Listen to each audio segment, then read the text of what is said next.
Hello there. Okay, just a quick, forgot something. I don't really have that much power. Oh yeah, let's see if we can hold. It's a big battery, so it should be able to hopefully not go cold. By the way, I found the lamb. I found the lamb in regards of now it's not a real lamb, but it's spotless lamb. Well, it's better than nothing. So I put that up there to remember. Now it's today that the lamb has been chosen, and then it's going to be inspected for 4 days. So I know it's not real, but at least it's better than nothing. You just see. Whoopsie daisy. There we go. Well, yeah. So anyway, should be better to. I do wonder in regards. There is a place out in the. I should have fixed something.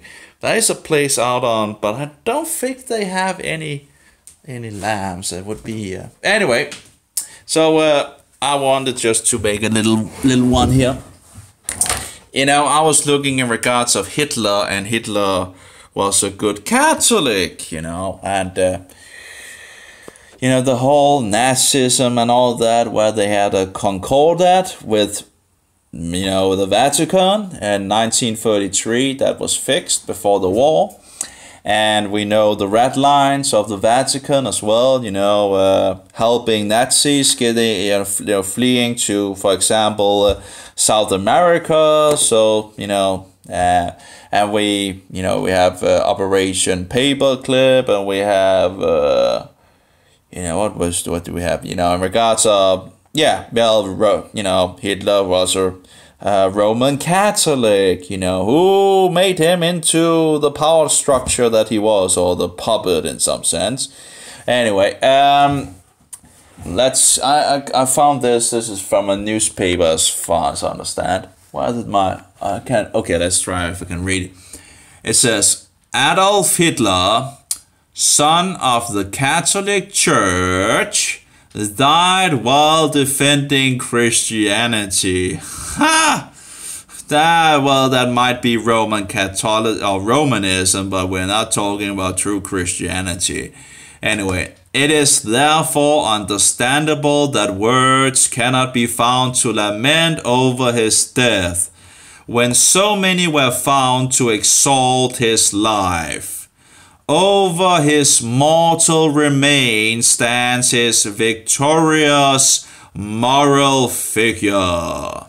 With the palm of the martyr, God gives Hitler the laurels of victory. I guess that's I think maybe that's the the thing that you put on the head. I'm not sure, but anyway.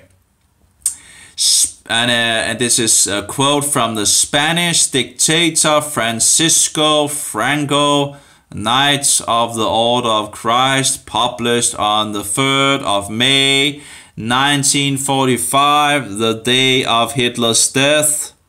Reformer 21 of July 1945. I'm not sure in regards to why it says Reformer 21st of July 1945, but anyway, maybe that's from where it was published. I don't know in regards of July. Where is July and May? I'm not that good to July. We have May here. No, May. Okay, July. That's 2 months later. So maybe they were printing in newspaper or something like that. But I was just after seeing that and reading it, and I was like, let's see if I can get it right. Rome, Rome, Rome, your boat, the whore drunken by the blood. Murder, murder, murder, murder, all for the Antichrist. I don't know, maybe the tune is not that good. But anyway, just a little song, we gotta see.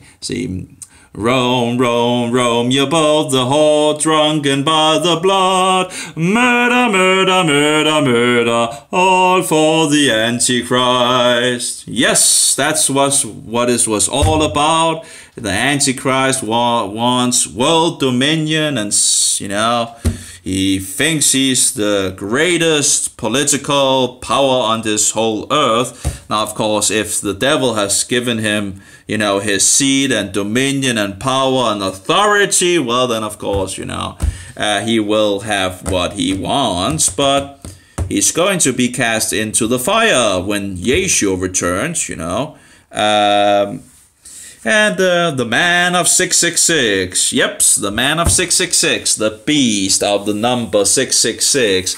Where is he to be found? Well, the book of Daniel says the last beast is Roman in nature, the little horn persecuting the saints, those keeping and guarding and protecting the commandments of Jehovah and the testimony of Yeshua, and thinking to change laws and times. Do we have any contester for this? What is called? I'm not sure. Yeah, I think we have. Roman in nature. Yeah. Also, wasn't he speaking blasphemy? Yeah, blasphemy was coming out of his mouth, if I remember correctly. He sounded like a proud horn as well, a stout horn, I think, or something like that in regards of, and thinking to change times and laws. Have he changed times and laws down through history? Yep, he has. Oh, yeah. And we don't even know about it. We are still keeping Sunday, which go back directly to the Antichrist in Rome. Because the 7th day is not Sunday, the 7th day is Saturday. Well, and if you want to be correct, it's from Friday sunset to Saturday sunset. And yet, the Protestants that protested against the Antichrist continues to follow the tradition of the Antichrist. Why are we doing that? I don't know. It's really, it's really weird. So anyway, and what other traditions could we have from Rome? Well, what about Christmas? What about Easter? And all the rest there is. How many of these are actually found in the Bible? We have to show a Bible. You see, Bible. How many are actually found in the Bible? None of them. None of them.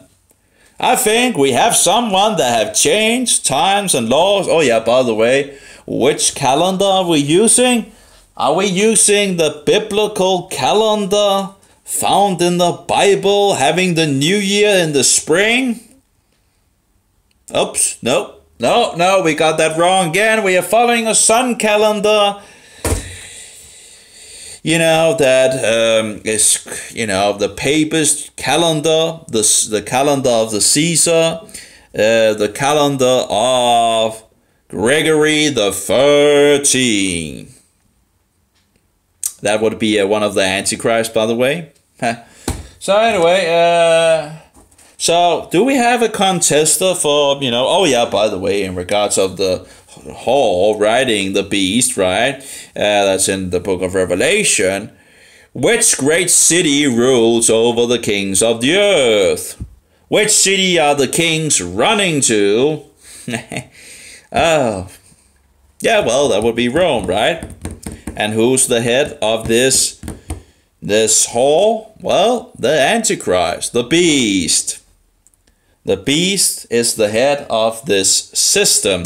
Now the beast will continue and the hall will burn, and then Yeshua will come back and throw the beast, finish the job and throw the beast in the fire. So I think it's, anyway, so what was the World War about and the World War I about? It seems like everything just goes back to Rome. Communism, back to Rome. Nazism, back to Rome. You even have the, what is it called? Just like everything, You have the, what is it called? The mafia thing seems to go back to Rome as well. You see, they have these crosses and all that, and then they go out shooting someone or whatever, doing things that is, wrong. and then they just go to a Catholic priest, right, to get, you know, release of sins and all that. He just nope. Anyway, that's just terrible. Anyway, so we have also in South America where, you know, you have a mixture of African religion and I think it was South because of the. Am I getting this correct? I think it was South America where we get the mixture of African religion and Catholicism. And of course, we also have in regards to the religions that they had in regards of South America, where you see the mixture. That's, you know, anyway, any case, just everywhere. The whole is just doing her prophetic thing, you know, it seems. Everywhere. You know, I remember, you know, I guess it's years ago or something like that. I was looking for, you know, a pure Christian, you know, that hadn't been defiled by Romanism. And it was just pretty much impossible to find, you know. I couldn't really find any. You know, we do have history so we can reconstruct, you know, for example, the Christians in Asia Minor keeping the true Passover, not Easter. And that we can actually see in regards to the law, in regards to the Nicene Council, you can see that, you know, at the ecumenical meeting, they you know, oh, we have sold this and this is wonderful and all that. We're going to follow the Roman traditions. Yeah, that sounds like not a great idea, you know. You know, might be a way of actually checking the Bible and say what the Bible says. No, we're just calling a council and of course having, you know, the Pontifex Maximus in regards of Constantine. He was still, as I understand it, Pontifex Maximus. He was the high priest of the mystery religion of Rome, which, as I understand it, was the main, the highest god, or the main god was Sol Invictus. Sol Invictus was in regards of sun worship, you know, the literal sun and solar sun and all that, on the, you know, paganism, you know. And then, of course, we have the change from Saturday to Sunday, because Sunday is about who? Well, Sol Invictus, the unconquerable sun. That's in regards to Sunday. Sunday, you know, get Sunday. It's just not that hard to get, you know. And of course, we have all the other rest of these sun things, you know. It seems like the erect penis standing in St. Peter's place or square, which is an erect Egyptian penis, but don't worry. It has gotten a cross on top of it, so it has been Christianized now. Apparently, you know, those, you know, I don't know how they can explain it away. You know, it's like, do you know that there actually is an Egyptian erect penis in St. Peter's Square? Yeah, I know that, but you know, it has a cross on top of it. Okay, so now it's okay. It's just, you know, have a cross on top of it. It's okay. It's just a pagan symbol of fertility and seems to also go back to sun worship. But hey, that's okay. Okay, it's okay to have, you know, the Antichrist having this thing standing in his front yard, you know. No problem. It has a cross on top of it. No problem. You know, you really have to, you know, just... Now that we see all the links in regards of sun worship, in regards of the Babylonian mystery religion and all that, and leading back to Rome, that they apparently had this Sol Invictus guy as well, which apparently also has other names and all that. But anyway, what do we see in regards of the Christ Mass? What does the cookie look like? Woo! A round cookie, right? Looks like a sun. You know, the sun, you know, a sun, you know. And what do they put the cookie in? Which they say is Jesus, you know. It's just a false Jesus. It's idolatry. It's blasphemy. they actually think, when they are actually rising, as I understand it, when they're actually rising, that was one of the things that was apparently in regards to the beginning protest and all that. But when they rise this piece of bread, apparently, that is the sign that he is being sacrificed again for the dead and the living. Yeah? They are sacrificing Jesus all over again and again and again and again and again and again in their whorehouses. It's just, what are you doing? And then, of course, sometimes they put this, I'm not sure how many times they actually do that, but you can look on YouTube or on Facebook, on Google, you can find it in regards of this monstrance. They, looks like sun rays. Could it have been something to do with Mystery Babylon built on pagan sun worship? Could it be something in regards of that? And Easter, as well as I understand it, actually also goes back to, as I understand it, to sun worship as well. Well, it wouldn't be a surprise, it wouldn't be a surprise. That was the tradition of Rome. And that was a conflict by the Christians in Asia Minor. And by the way, the whole area of Asia Minor rejected Paulus, by the way. He was a Roman, as well, by the way. But all of them in Asia Minor, according to Paul himself, they turned away from him. There might be a reason why they actually turned away from him. Maybe Satan got his foot in the door. He had to start somewhere, right? And we were warned about wolves in sheep clothing, right?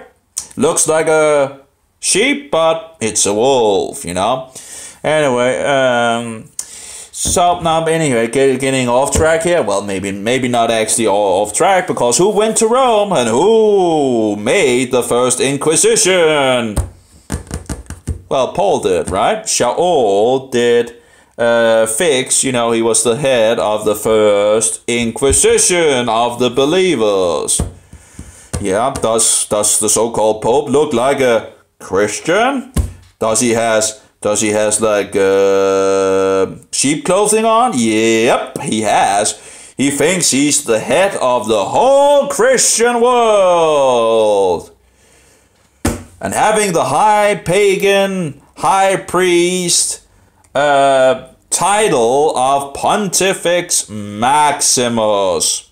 And apparently, again, the Pontifex Maximus apparently was in regards of, I'm not sure if it goes back, but at least, in the later pagan Roman Empire, it was in regards of Sol Invictus, So, the Pope, the pagan high priest hasn't gone away. He just also thinks that he's now the head of Christianity in our days. The triple tyrant, the man of 666. Oh, yeah, and we can continue and continue, it's just, what did we also have in regards of, I found this quote as well in regards of, the early church fathers say that the Pontifex Maximus was the king of heathendom. The evil high priest of the pagan mystery religion of Rome. Well, I don't think the Babylonian mystery religion disappeared. The whore did not disappear. She just changed her clothing, her robes in some sense. I actually write that down here. Well, I still write, well, still is, and now also proclaim himself the head of Christendom. You see, the pagan harlot of Rome never went away. She just changed her outer robes to lure victims to her house. That's pretty much as far as I can see it. She was already there. She just changed her robes. To look like a Christian. In some sense, of course, she's not, The whole system, Well, if you can't win, if you can't win over them in regards to the sword, what do? Well, join them and infiltrate them and destroy them from the inside, and think that you have the authority to change the doctrines of Christianity. Yep, and just have the title of the high pagan high priest in regards of the sun god, all fine. And then you have the false cookie Jesus and a monstrance around with rays which pretty much look like the sun rays, right? And you have the penis standing out on the square, an erect Egyptian penis standing in his front yard. But of course it has a cross on top of it, so now it's okay, you never need to just put a cross on things, that are pagan, and then everything is okay apparently. And then of course we have Sunday for the Sol Invictus, just having all the things keeping together, going together, sun worship there, sun worship, it's all sun worship, not in regards of the Son of God, but the Son, the son of the pagan sun god, Sol Invictus. And I think he had other names in regards of Mithra and, some of the others. The Bible talks about Apollo as well. I don't know if that also was the name, but in any case, it's Mystery Babylon. It never went away. And then it seems like they forced the pagans into the Christian church. You can't force anyone to become a Christian. So if you force someone into the church, they're still pagans. Of course, that's, as I understand it, some of the reasons why we have all these pagan traditions, because, we just Christianize them and then we let, then it's okay to keep them, apparently. This is totally insanity.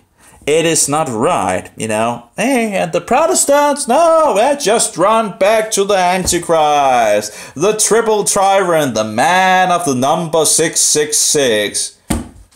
Yeah, well, maybe we should read the Bible and find out where the Antichrist is said to be. No, people always saying, oh, it's the Jews. It's the Jews that rule the world and do all these filthy things. And well, just no. It's the Jesuits. It's the Roman Church. It's the Romanists. It's the Papists. It's those, it's just, yeah, that's pretty much it. That's what Scripture says. It doesn't say the Jews. It says Romanism. It's a Roman beast. It's the Roman beast that is being thrown into the fire when Yeshua returns. It's Roman in nature.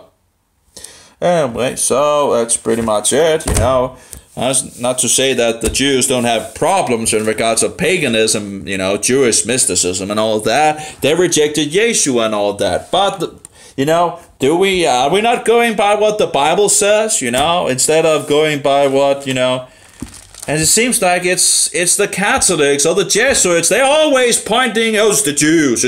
They're using the Jews as a scapegoat. Because, they know what is going to happen if people find out what they are doing, or at least, maybe people are at some such a level that we just, there's, I don't know if there's any if there's anything that can get started anymore, because they pretty much have, they've drowned us in so many ways.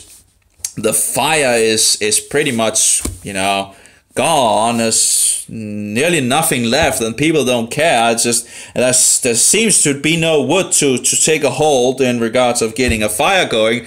But, well, we can hope that there will get a fire going. And yeah, well, it might come, and we still have some future, really harsh persecution and all that. Of course, we have Christians in the, but I don't understand why are Romanists and Orthodox, bowing, kissing, making the upside cross. Oh yeah, by the way, it's an upside cross. Look at it, just look at it and draw it, And it's like people, every time I say it, it's like, no, it's not an upside cross. You just take another look, and look at what they're doing. It's an upside cross.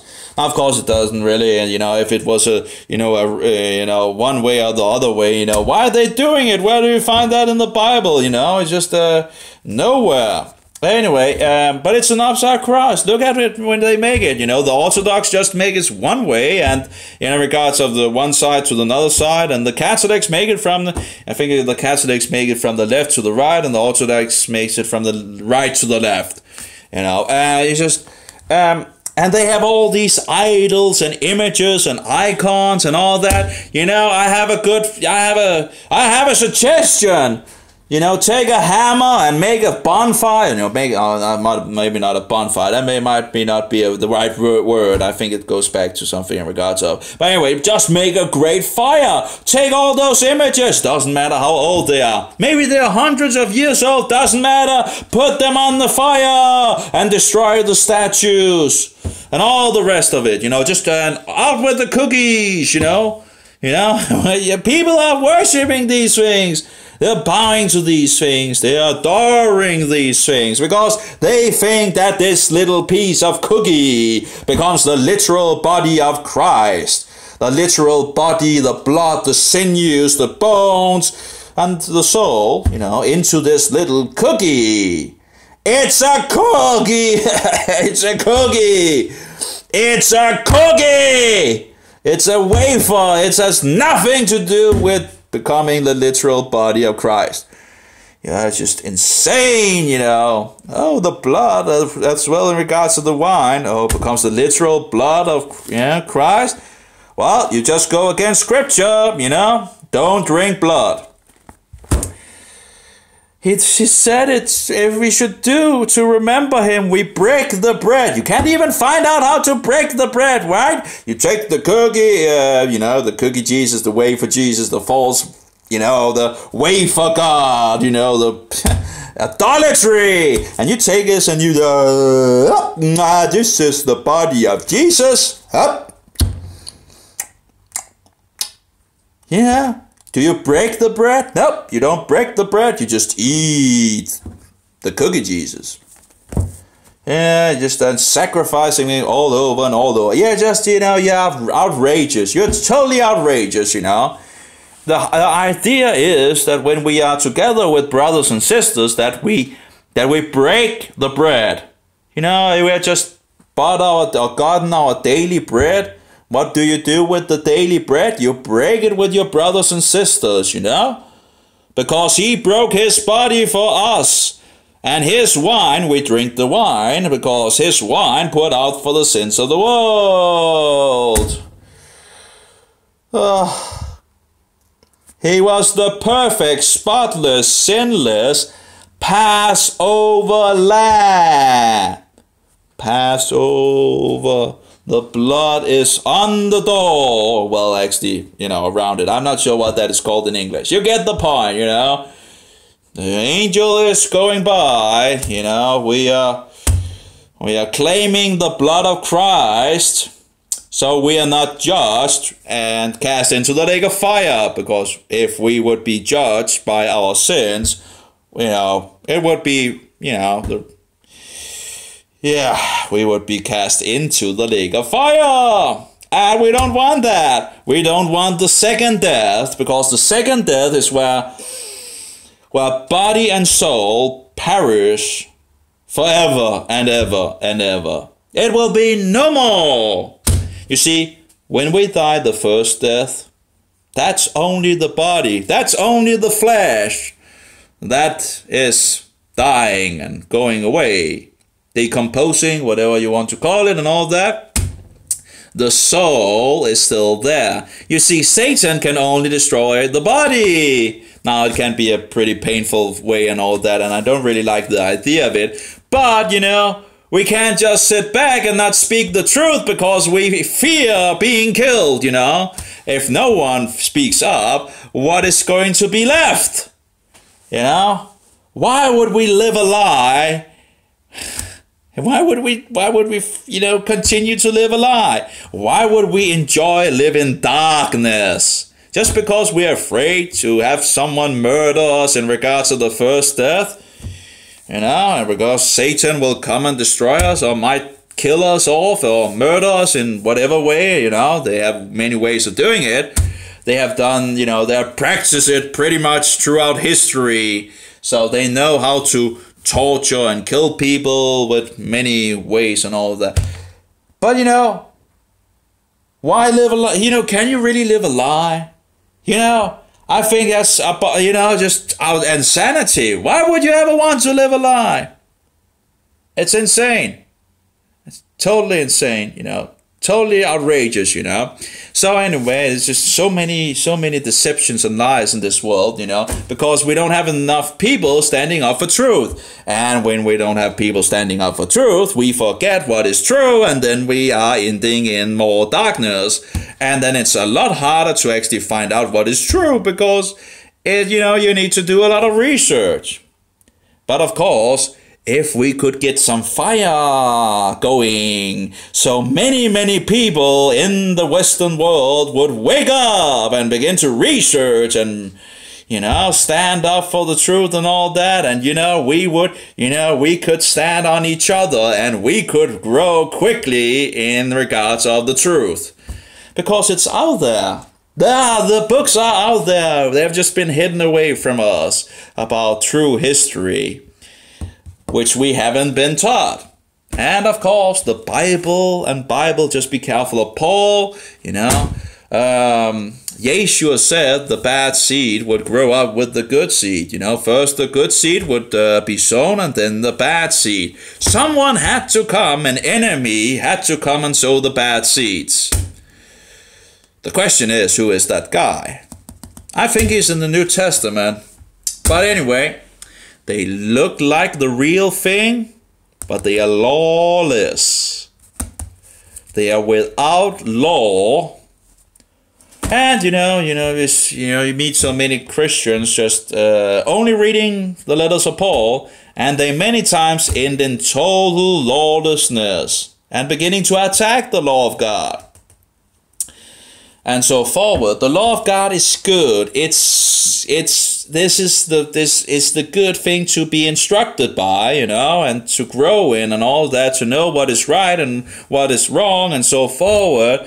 Because, we are doing a lot of things that are wrong in this world, like murdering our children, I'm not sure how many there is, but it's a lot.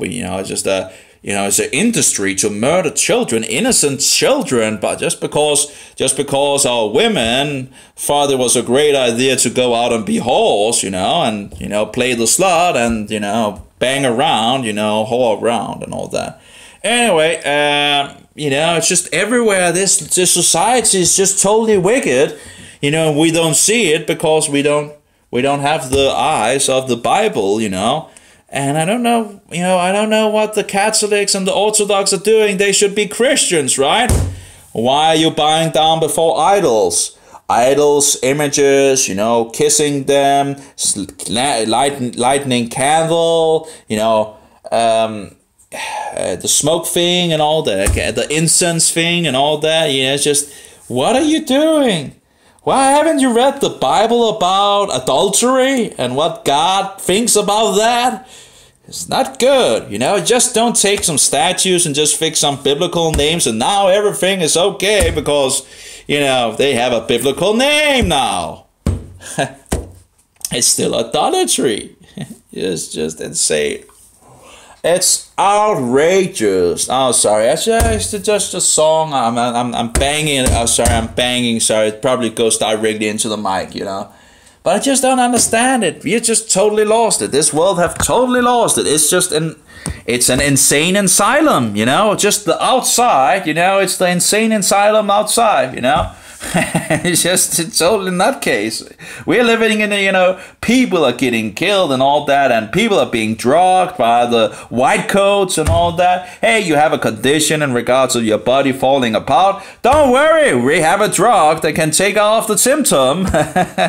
Yeah, but it's still blinking, right? But no, we just put a sticker on that, and then everything is all right. And then something else breaks, and something else, and something, and then you die in the end, you know. But it's okay because they are white coats, and they have, you know, it's legal to kill you and murder you before your time is over. You know, it's only the animals that actually get nutrients, you know, all the nutrients, so they don't get all these sicknesses and all that. But man, no, we can't do the same thing in regards of the people, because they need drugs, right? Give them a lot of drugs, you know, because there's money to be made. It's a million billion industry, you know. Yeah, then just, you know, just screw the people, and I probably shouldn't use that word, but just, you know, in the need of some kind of way of explaining it, you know, then just screw the people, right, that are dying, as long as we're getting mammon, you know, as long as we're getting the money. Who cares about the people dying, right? You know, just let them die and suffer and all that. You know, they deserve it anyway. They're too stupid to find out that we are just, you know, pretty much just drugging them with the, I don't know, it's just insane. It's just absolutely insane. Oh, you're a little sad and all that. Oh, have some happy pills that can, you know, screw out your mind, you know, just, it's an insane world. It's totally insane. It's just, and of course, yeah, no, we don't want to hear anything about nutrients, right? That, you know, no. It's just an awful world, absolutely awful world. I don't know. It's just, it seems like everything goes back to Rome. Everything goes back to Rome, and it's becoming more visible and more visible that Rome is gaining visible power in the world. You know, they probably, you know, pretty much, you know, ruled behind the scenes for a long time. But in our days of world, they're beginning to come out from the pushers now and in the visible realm, and it just becomes more and more visible. And I think it might be because they, you know, they are at that stage where they think it, you know, we have absolutely control. Doesn't really matter, you know. We have won. We have taken over the Protestants that protested and knew who the Antichrist was and the whore riding the beast, Mystery Babylon the Great. They don't know anything about who that is anymore. They don't know who the Antichrist is anymore. They are running directly back to him now.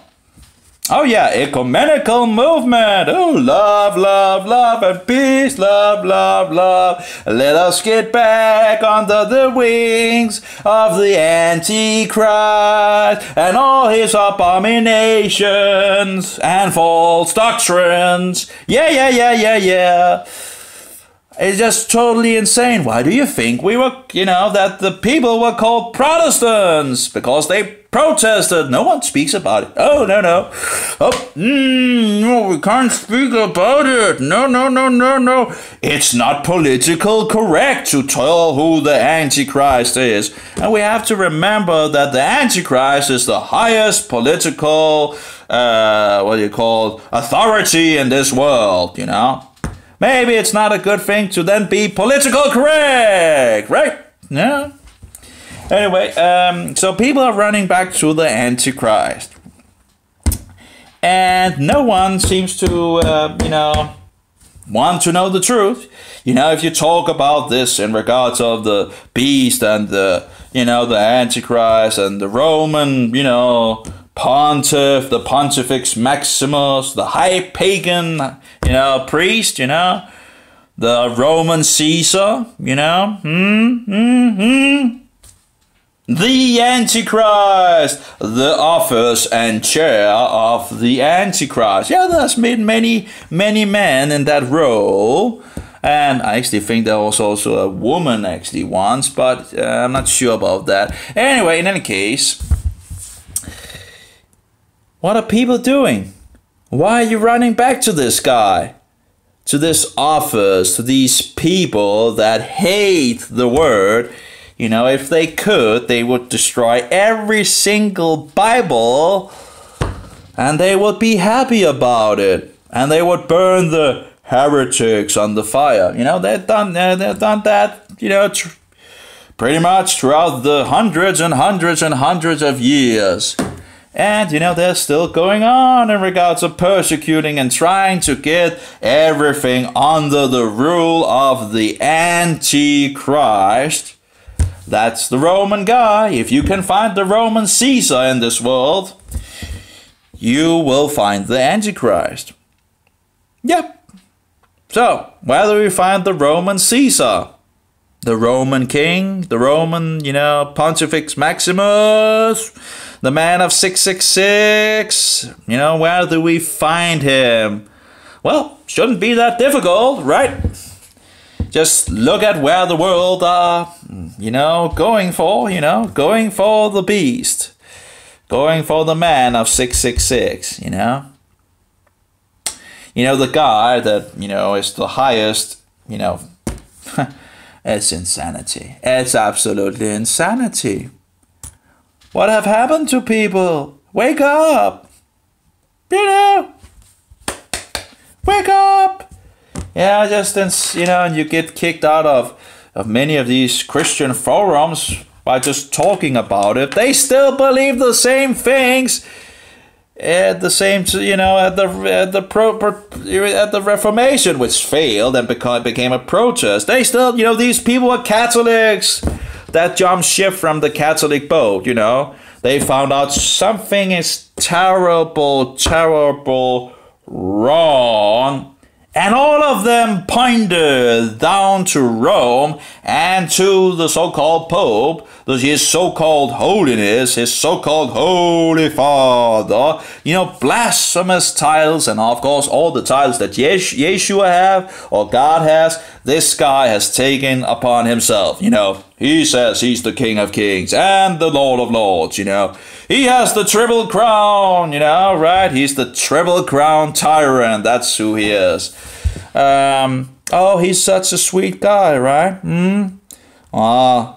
You don't think, you know, you think it was like for fun that Yeshua warned us about wolves and sheep clothing, you know? Yeah, well, I don't know. It's just, I don't know. It's just, we have all this, oh, it's this and that and all that. And who's the Antichrist? Oh, this guy must be the Antichrist. Oh, this guy must be the Antichrist. Oh, this guy must be the Antichrist. Always these different people and all that and this and that and whatever and all that. No, the Antichrist has been around for a very, very, very long time. His office is in regards of the papacy.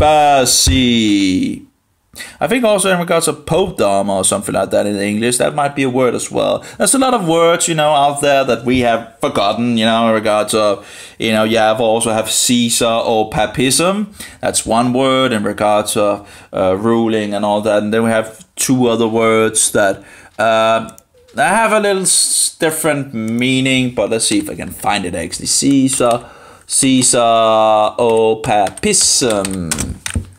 Yeah, in regards of temporal rule over, oh, I can't remember what it's called. Let's see, Caesar, oh, papism. I might get that wrong. Let's see. Oh, maybe we go. Oh, yeah.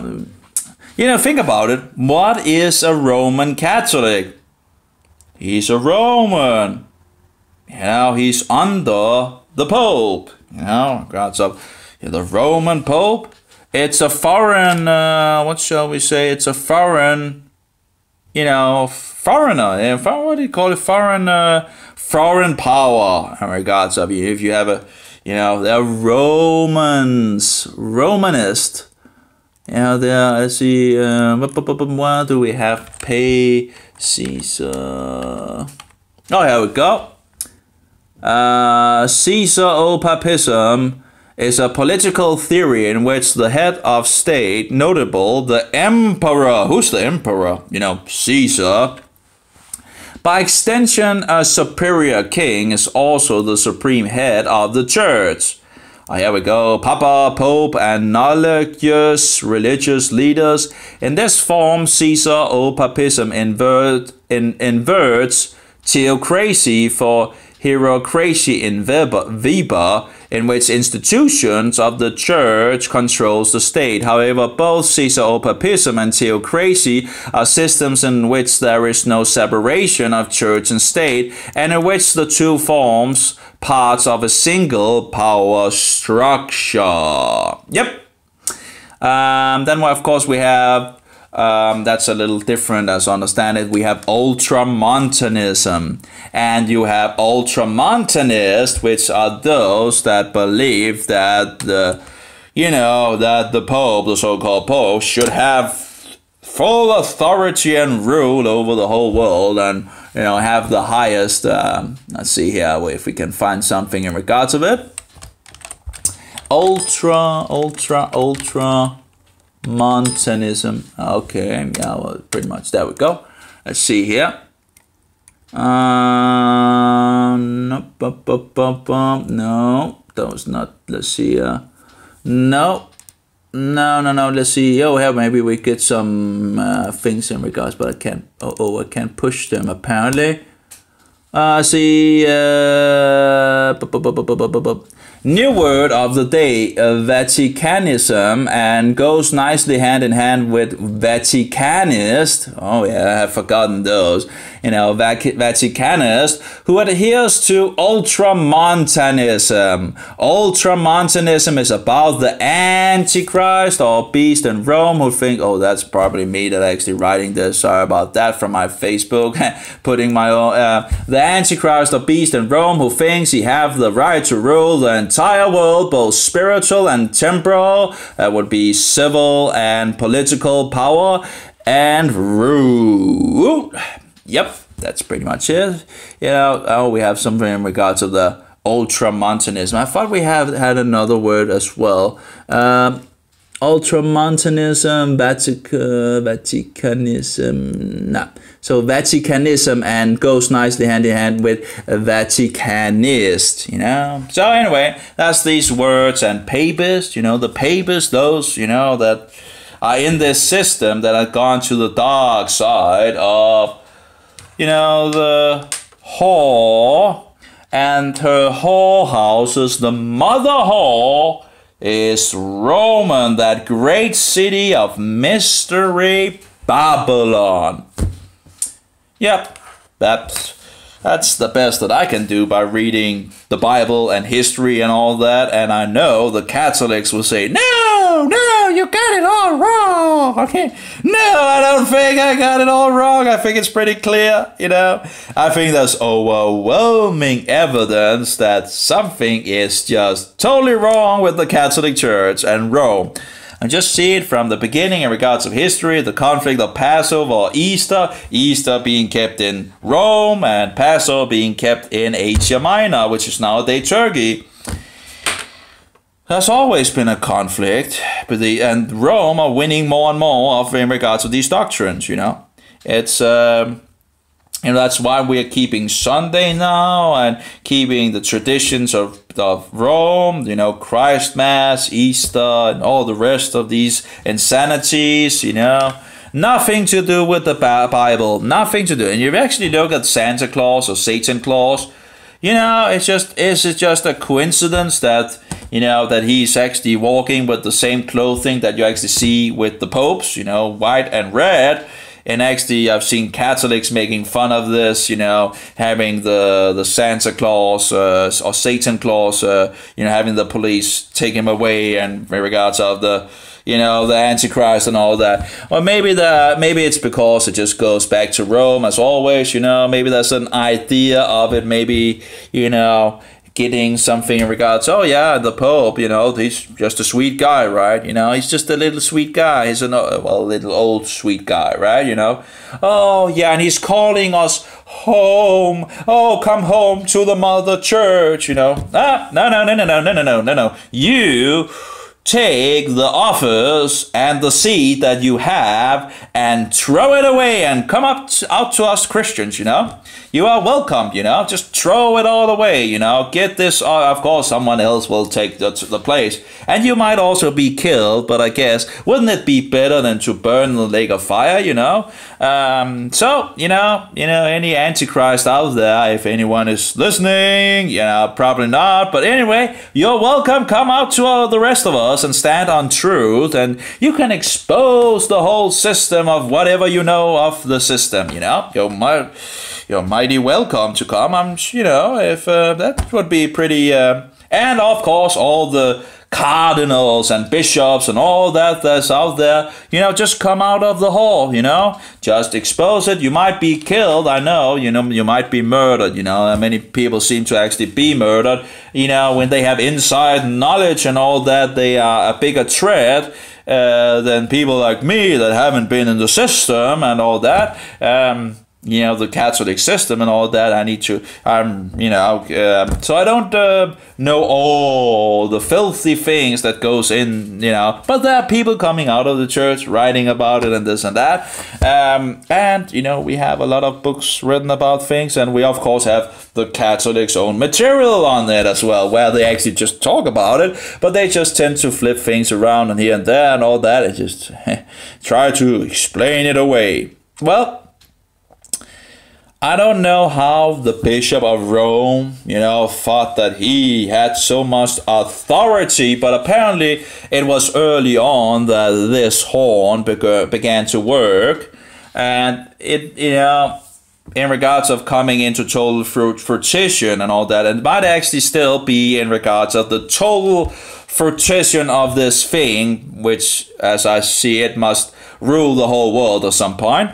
And of course, you know, that's, you know, if it's written, and it will, you know. So I think he will get total rule over the whole world, you know, when people don't care anymore and just run to the Antichrist, you know, and worship him and his idols, and thereby worship Satan. You know, we have, you know, the quotations where, oh, the Pope is a god, you know, or is a god on earth, or is God on earth, you know. It's like, you know, has all the titles of, you know, it's just, it's sick, all these statements you see, and, you know, it's just so much out there, and the more you read, it's like, no. What is going on? How can people not see this? You know, it's just, and of course, in regards of Christ Mass, this is one of the holy days, so-called holy days of the Antichrist. So thereby, the Catholics needs to go in church on, you know, and in regards of the, you know, the Catholic Mass thing. So they need to come to the whole houses and apparently take part in these things. And of course, what is seen on the TV, on the Tosser what is the Danish, English, in the lunatic television box, you know, what is sent in that? Well, of course, the Antichrist is shown doing his things in regards of Christ Mass. You know, it's just making 2 + 2 is 4, you know, just fix the things and the threads and all that. You know, we're just totally blind because we don't want to look up in a lexicon in regards to these traditions, because the lexicon says they go back to pagan traditions. But no one wants to look in the lexicon, and those that know it's paganism just, oh, that doesn't matter, you know. Oh, really? Oh. Yeah, okay, so let's see. Yeah, because you are a Judaizer if you try, you know, if you want to keep these things and want to go back to these things. You are a Judaizer, you know, and you have lost salvation, you know. You have just, you know, you are a heretic now. You legalizer, extremist, you know. You have now become a Jew, you know, or whatever. They want, you know, radical, extremist, legalist, yeah, whatever they throw at you, right? you are now accursed. How many curses have your system put on us? Those people not believing in the Catholic system. How many curses have you actually put on us? Outside the church. Outside, this wicked system. Well, I haven't counted it, but I would think that there's a lot of curses on me in regards of if I actually believe that these things was, you can say a curse, the curse, the curse, the curse. The thing is, we are to follow what God says, and not what a man, that has, what is it called in English, have a extreme, proud, insane sickness or something like that. You are, and the Mary thing. Are you kidding me? Oh, the Mary thing and the statues and, all this Mary thing that you Roman Catholics have. You Romanists and Papists, what are you doing? It's idolatry. It's just, no, it's better to pray to Mary because she's a woman and then she can speak to Jesus. Well, that was not what Jesus said. He said you go to him and him alone. You don't go through Mary. And she was not an everlasting virgin. Joseph, her husband, knew her. It's written in, this book. It's called the New Testament. You heard about that? No, but yeah, apparently, read it. Anyway, maybe you should not pick up a Catholic edition. It's just, but anyway, she was not a virgin. She needed salvation like anyone else in regards of the Son of God. She was not taken to heaven. And what was that? And she was not without sin. She was not born without sin. Where do you see that? Where you find that? Absolutely no. Yeah. But you have all this, Mary thing, and you call her the Queen of Heaven, right? Well, what does it say about the Queen of Heaven in the Bible? No go. Absolutely no go. Yeah, well, just put a Christian name on it and then everything is okay. Just spin an idea of the Christian faith and, even if it's based on lies, just mix paganism with the Christian thing and all that and everything is okay now, right? No, it's not. You should take all those Mary statues and whatever statues you have out there, and the crucifixes as well, and just burn it all! Burn it all! Burn it all! Well, so long as there's only statues and, wood and sticks and all that, just images, just burn it all! Destroy it all, fix a hammer or something like that, whatever. Maybe the Mohammedans want to help you in regard to have some training in that, But of course, they should maybe look at the so-called black stone in Mecca and maybe, before they actually begin to, they might look at their own home, what is it called in English? They might need to do some home cleaning at their own home base, in regards of the black stone, where they walk 7 times around and kiss the black stone. Bloody things sometimes happen and all that, and this stone is said to be able to take the sins away from a person, and said to be, some say that's why it's black and all that. Can't remember all the details. You can actually look that up on the internet, where you have Mohammedan sources on that and all that. That's blasphemy, There's only one that can take away the sins of the world, and that's the Son of God, who died for the sins of the world, and who was resurrected on the 3rd day. But you Mohammedans reject all 3 things. You have a false version of Jesus that is only a prophet, and yet you say, we believe in Yeshua. No, you say you believe in him, but no, you have made him a lot less than what he was. Made a false version that you can accept, but because you can't accept that this guy is God in the flesh. Anyway, and the only way to salvation. Now, of course, you don't even believe he was executed either, right? He wasn't executed. No. And thereby you don't believe he was raised from the grave. Now, actually, I'm sorry, I shouldn't actually, it was actually the Catholics we're talking about, right? But, Mohammedanism and Romanism, it seems like there's a lot of the same, They have the same doctrine in regards to Mary, right? Believing in regards of a everlasting virgin and that she was without sin, I think it was, and that she was taken to heaven and blah, blah, blah, blah, blah. All these lies, And the saints are awaiting the resurrection, They're not gone to heaven when they die. They are waiting the resurrection. Why are Yeshua coming back to resurrect us if we are already with him in heaven? Does that make any sense? Apparently for some, oh yeah, it seems like there's this doctrine, and again, there's a lot of wolves out there, and there seems to be this way for these people that seems to might not have, clean, what's it called, clean, what is it called? What is it you make bread of, Can't even remember that in English, but they might not be totally, but they're promoting this doctrine that, you go directly to heaven. And I guess if you're going to make people believe that you go directly to heaven when you die, it's not that far from the Catholic doctrine. Yet it is a slightly different doctrine, but yet it's not that far apart. It's more acceptable than if you believe that Yeshua is coming back to resurrect us,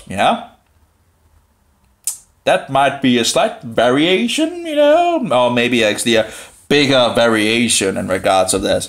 I think it was Justin Martyr, actually, and of course we should take things with, we all had mistakes here and there, but he talked about, if you meet someone, that says he's a Christian and he believes that he's going to heaven when he dies, don't even think he's a Christian, Don't even think he's a Christian.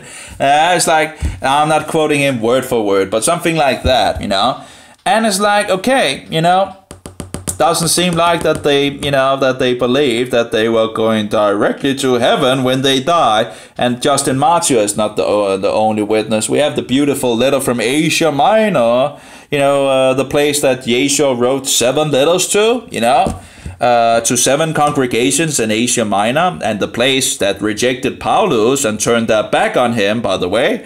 But anyway, that seems to be the great light in the world for for around 200 years or 2 centuries or something like that. It seems we have lost a lot of documents from that area as well in regards and some of the others that would have been very interesting. Hey, thank you, Rome. Thank you for it, You're controlling things, censoring things. You have been very good at it down through history. And very sad. One of the books of Luther was nearly lost. There was only one that survived. And because there was one copy that survived, now we all can read it, It's the Luther's Table Talk, So it's not anything new and all that. They are out there trying to destroy material, and they have been doing that for hundreds and hundreds and hundreds of years. If something that goes against their view and their thing of turning away from the Bible, and they want to turn away from the Bible, and if someone has too much light, well, just get away with that information, right? And keep what we can use to get authority in regards of our doctrine, as long as it's not too damaging to us and so forward. Doesn't seem to be nothing new under the heavens. Now, of course, now we have the internet and all that. If just one book, the Jesuits have been out there fighting the Protestants, in the darkness. They fight like, You know, what is it called? The means justify. No, the means justify the. Or what is it called? The means. I can't remember what it's called. But you know, they have these weird, you know, insane things. You know, but they infiltrate groups and they turn. You know, turn the Protestants back and the ecumenical movement and all that, working hard to get the Protestants back to the Antichrist. And who is speaking up about it? Is there any shepherds in Denmark speaking up about it, or in the Western world? Well, not many. Well, there are some, but not many. Why are there not more people speaking up about it? You know, in the podiums, speaking in regards to the Antichrist, the beast, the whore of Revelation, the last beast in regards to Roman, you know. It's not important anymore, you know. What? Yeah. You know, I guess God gave us these things so we would know where the dangers are in this world. And we are told to love our enemy as well. But that is not to say that we shouldn't tell the truth, you know, and try to stand for truth. Because if we just bow over, you know, and just, you know, or you know, boop, release the rope. Well, what will Satan do? He takes it all, you know, he doesn't care, you know. You know, if we don't take the rope and pull a little, you know, in regards of, you know, trying, and even if we could, you know, that would be wonderful. Get some more rope, you know, from that Satan, you know, that devil, that old snake, that dragon, you know, that liar, deceiver, and murderer, you know. It would be wonderful if we took some rope from him, because it seems in our days that we just, oh, oops, Daisy, where was the rope? Oh, we don't care about the rope anymore. Let's just go and play some games, see some funny television things and paganistic things and whatever. We don't care about that Bible anymore. We don't care about standing for truth, and it's hurting us on so many levels, and it's only getting worse. Yep, very sad. Murdering our children, promoting, evolution and thinking, letting our younger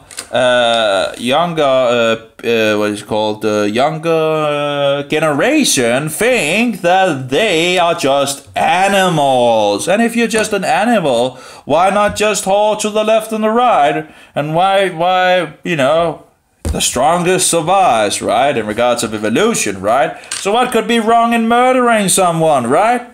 Or doing wrong, or stealing, or whatever, you know? Doesn't really matter, does it? Because we're just animals, right? And the strongest, or the sneakiest, or whoever can get food on the table, you know?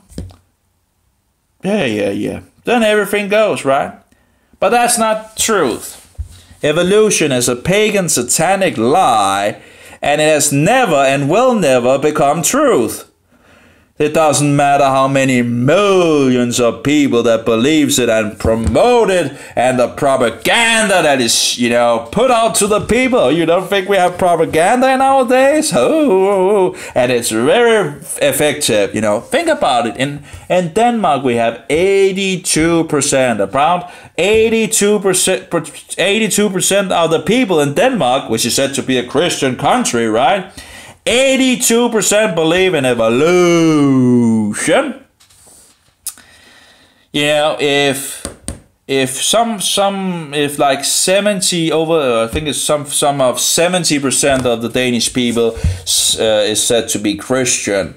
Well, let's see. Okay, so we have 7% that says they are Christians in Denmark, if I remember correctly, and we have 82% that believes in evolution.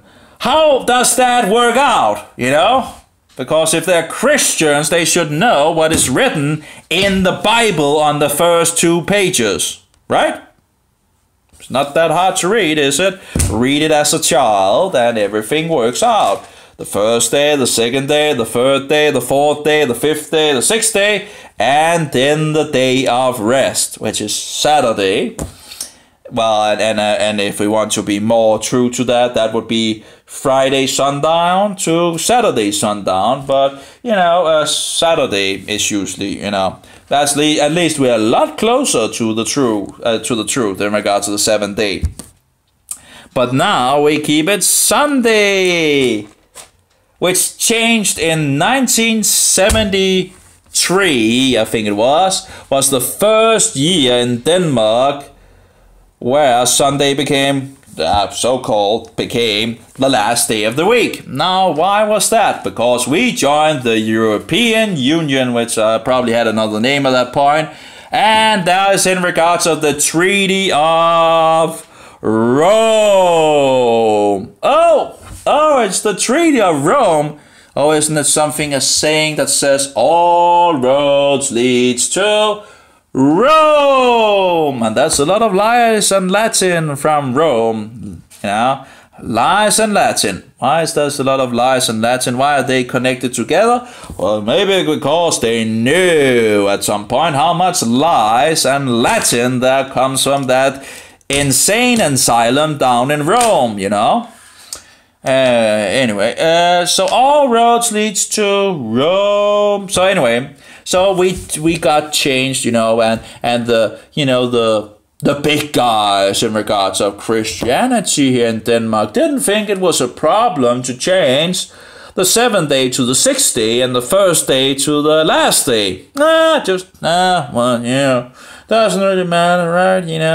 Who knows how many of those guys are actually Jesuits or Papists, or affiliated with, Freemasonry, which is Satanism or whatever other things that, who knows. But something is terrible wrong, No, it doesn't matter. Of course, we have had like 500 years also. The churches have had, 500 years to actually change it back to what the Bible says.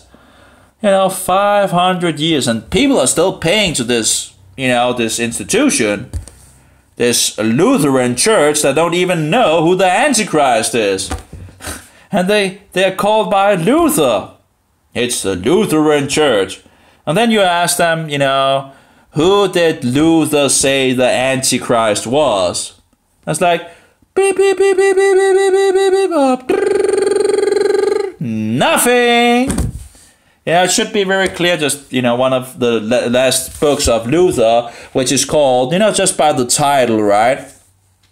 It's called The Roman Papacy, an Institution of the Devil. Oh, do we already have a pointer what the title must, an institution of the devil? Do you, and the book is just, page after page after page after page.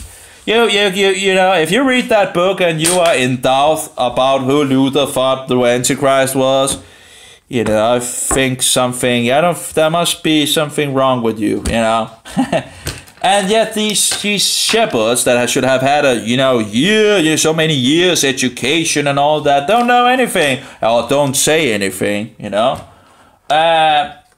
It's terrible. Oh, it's a local flood. Oh, the world is, the world is millions of years old. Well, where do you find that in the Bible? Tell me, where do you find that in the Bible? No place! Yet, you want to promote it anyway, right? It's just insane, Maybe people should just stand on the Bible and, the Bible will, if you do some research, you will find out it's actually true. There was a worldwide flood. What do you think the fossils are doing in the dirt? All the layers are from, most of the layers, are from all around the world, is from the worldwide flood. What about the coal, the oil? Well, the vegetation was stick down, the fossils were stick down, the oil, the animals were stick down. There we go. That's the reason for all these things, It was a worldwide flood. That was the thing. It was a worldwide flood. Nothing to do with millions of years in regards to the layers. This worldwide flood laid all those layers very quickly, or at least most of these layers we have all around the world is from the worldwide flood. We still see these layers, like for example when a volcano springs, explodes, and then they lay these many layers. And I would guess they also probably see them when a flood, a minor flood has happened and so forward. I don't know if there should be some example, I would guess. But in any case, most of these layers we see all over the world are from the flood. These fossils are from the flood. If you just die and just lay there, you just don't become a fossil. And by the way, fossils can be made very quickly. Oil can be made very quickly. Coal can be made very quickly. You just need the right circumstances, heat and pressure. And I'm not sure if there's any more, but that's at least two of the things that you need to make these things. This is something that has been made in the laboratories of people. This is science that we know that these things can be made very quickly. It doesn't need millions of years. And all that. So anyway, and we have dragon steps, and that's of course in regards of dragon footsteps, in regards of what it's called in English, footsteps. Yeah, well, I'm not sure if it's called footsteps, but prints. Yeah, prints. Footprints of dragons. No, that's just in regards of the dragon footprints, and in regards of dinosaurs. And dinosaur was a word that was invented in 1841. Before 1841, they were known as dragons. Now we have footprint of dragons and footprint of man together in the layers, So what can we conclude if we find dragon footprints, which they don't really want to promote, by the way, because it ruins the whole theory. There's satanic pagan deception, which goes further back than Darwin and all that. Anyway, so we find footprints of dragons and of man, multiple places, and probably become more over time. And if people actually allowed these findings to also come out more to the public, there's probably more out there, and they will probably be found more and more as time goes and all that. What do you do? Well, the whole theory, down the trash. Yep, I think that's right, down the trash, because it's a lie, it's a deception, it has no basement on truth. And if you as a scientist look and you see there's footsteps of dragons that lived like 65 million years ago, or that you believe that, and you find the footprints of man together with them, well, maybe your theory or your belief is wrong, and maybe you should be a little scientifically about it and observe that, we have footprints of man and footprints of dinosaurs. They must have lived together. I think they must have lived together. Now, of course, you could say maybe man lived 65 million years ago, or maybe all these millions of years are just down the bin in the trash, because it's not true. The Bible says around 6,000 years. 6,000 years is all we have. The calendar of the Jews says 5,779, if I remember correctly, at the moment. Now there are some things that are problematic in regards of that calendar, but still pretty close to the around 6,000 years. We know they have removed 165 years from the Persian period, so that would be needed to be added, but still close to 6,000 years. And there might be some other things in regards of the years. Other calendars you can see is like, I think it's the Assyrian calendar and the Babylonian calendar. It seems they had things in common as well. But you have the calendar about, 7,000 something years and all that. Anyway, the thing is, the world is not millions of years old. Instead of looking at the clocks that are old, look at the clocks that are young and see that these clocks, if you have young clocks and you have old clocks, and the young clock says it can only be 10,000 years or 20,000 years or 30,000 years, well, that's a lot less than millions of years, right? So why are you taking those, what's it called, clocks that are old, when we have clocks that says no, it's not old? Anyway, I don't know. It's just, and by the way, the dragon bones, we find soft tissue in dragon bones. They're not 65 million years old. And by the way, we find them up to, and actually I think it was older, but the scientifically source I found that was, we find soft tissue in near to 200 million year old bones, dragon bone. Well, they think it's 200 million years, but they are not, of course. But they find soft tissue. They find blood veins, I think it's called, and blood cells, and I think actually it actually went further to I saw something in regards to 350 million years, but I can't remember. I haven't confirmed that or anything like that. But anyway, 200 million years is pretty much we find soft tissue in bones that are near to 200 million years old. Well, that was what we think they are, right? But they're not, of course, because you wouldn't find soft tissue in them if they were nearly 200 million years old. Anyway, now, of course, by the way, you also find carbon-14 in these dragon bones. Now, why would you find carbon-14 in those? Well, maybe because it's not millions of years old, because if there were millions of years old, you wouldn't find the carbon-14 in there. Now, of course, it's still older than the 6,000 years, but we have some assumptions that are wrong. So, even if you get 20 or 30,000 years old dragon bones and all that, that's still a lot younger, by the way, than millions of years. And they still prove, scientifically, something we can observe, and actually real science, that these bones are not millions of years old. Yep.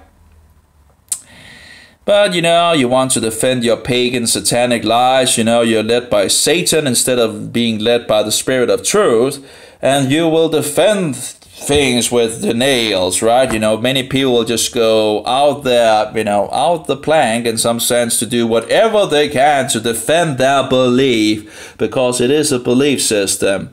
When you are a believing atheist and the atheist will say, no, it's not a belief. Well, you do believe that there is no God, right? That's like, okay? So you do believe that there is no God, right? Yep, that's a belief system. You believe in it, right? Yeah, you can't be certain, can you?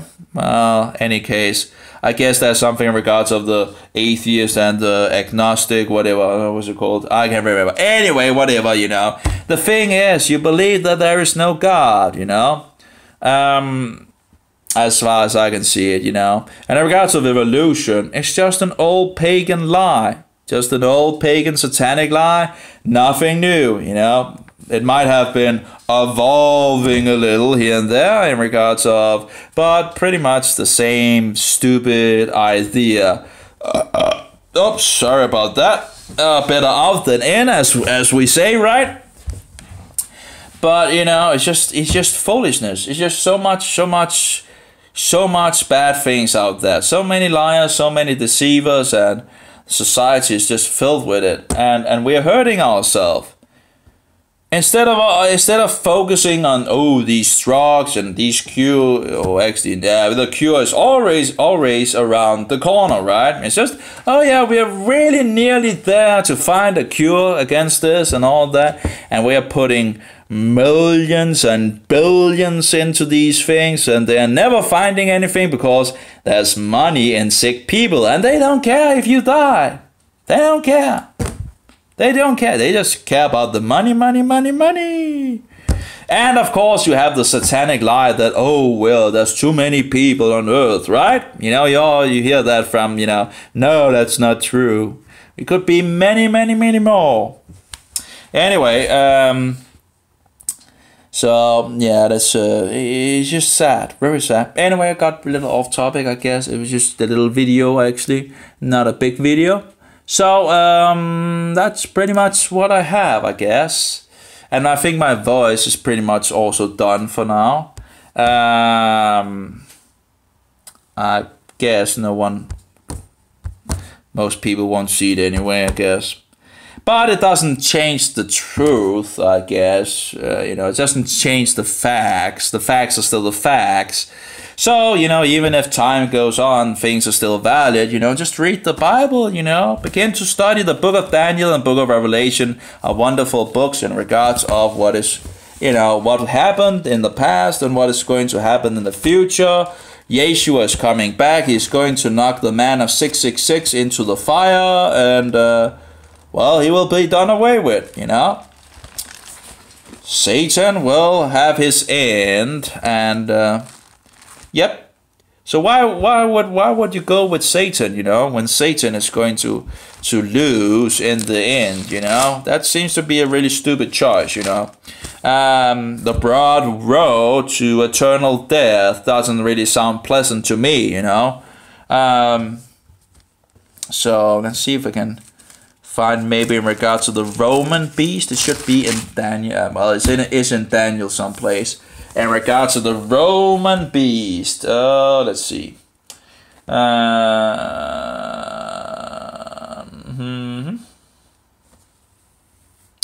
Nope. Nope. Having regards to that. See. No. Where is the thing? Where's the Roman beast? Up. It should be around there. Oh, yeah. I think we have something here in regards of... but of course there's more. You need to put the pieces together and all that. So... then I decide for certainty concerning the fourth beast, that's the Roman beast, which was different from all the others. It was different, if you look at the other kingdoms, as far as I know, they were kingdoms, but Rome was different. It started out as a kingdom and then it changed over time to different things. So from all the others, very fearsome with its teeth of iron and its nails of bronze, which devoured and crushed and trampled down the rest with its feet. And concerning the 10 horns that were on its head, now don't be careful about there's 10 horns here and there are 10 horns in the book of Revelation. I don't think it's the same. It can't be the same. I don't think I think it's pretty clear that it's not the same. The 10 horns that is mentioned here has already been here. And the little horn had already grown out in regards to these and plucked 3 out and so forward. And the 10 horns in the book of Revelation is in the future, which are 10 kings giving the power to the beast. And then they will destroy Rome, which is, the great city and all that. That's still future and all that. But the Antichrist will continue, even if the great city is destroyed. And concerning the 10 horns that were on its head, and of the other that came up, before which 3 fell, this horn, which had eyes and a mouth which spoke greatness. So this little horn, 3 fell when it came up, whose appearance was greater than his fellows. And, the King James says it a little different, but in any case, I was looking and this horn was fighting against the Kodashim, that would be the saints. And who are the saints? The saints are those keeping the commandments of Jehovah and the testimony of Jesus Christ. That's the saints. And who has been persecuting the saints down through the ages, fulfilling prophecy? Rome. Anyway, all roads lead to Rome.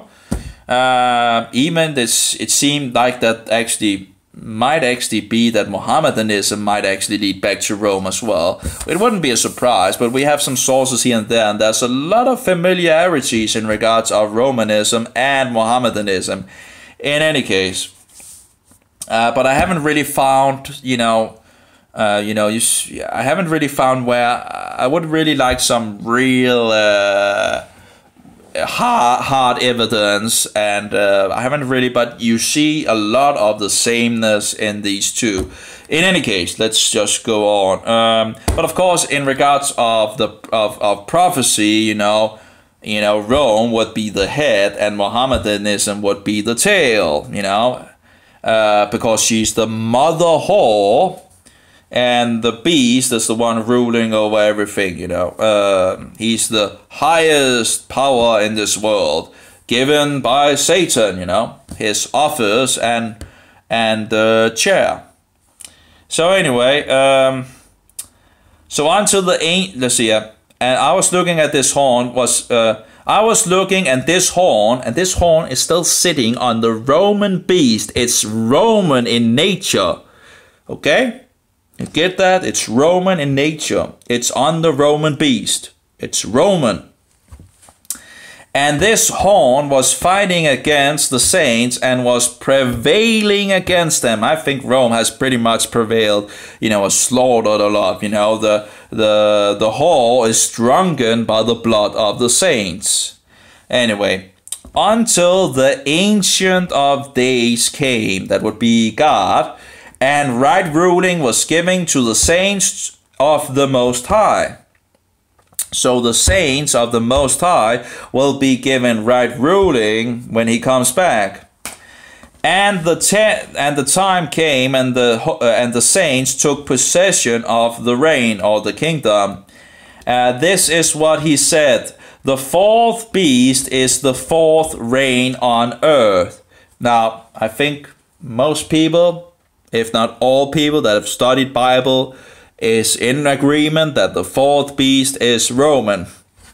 Anyway, so fourth reign on earth, which is different from all the other kingdoms. And it devours all the earth, tramples it down and crushes it. And the 10 horns are 10 sovereigns from this reign. And they shall rise, and another shall rise after them, and it is different from the first one. First ones, plural.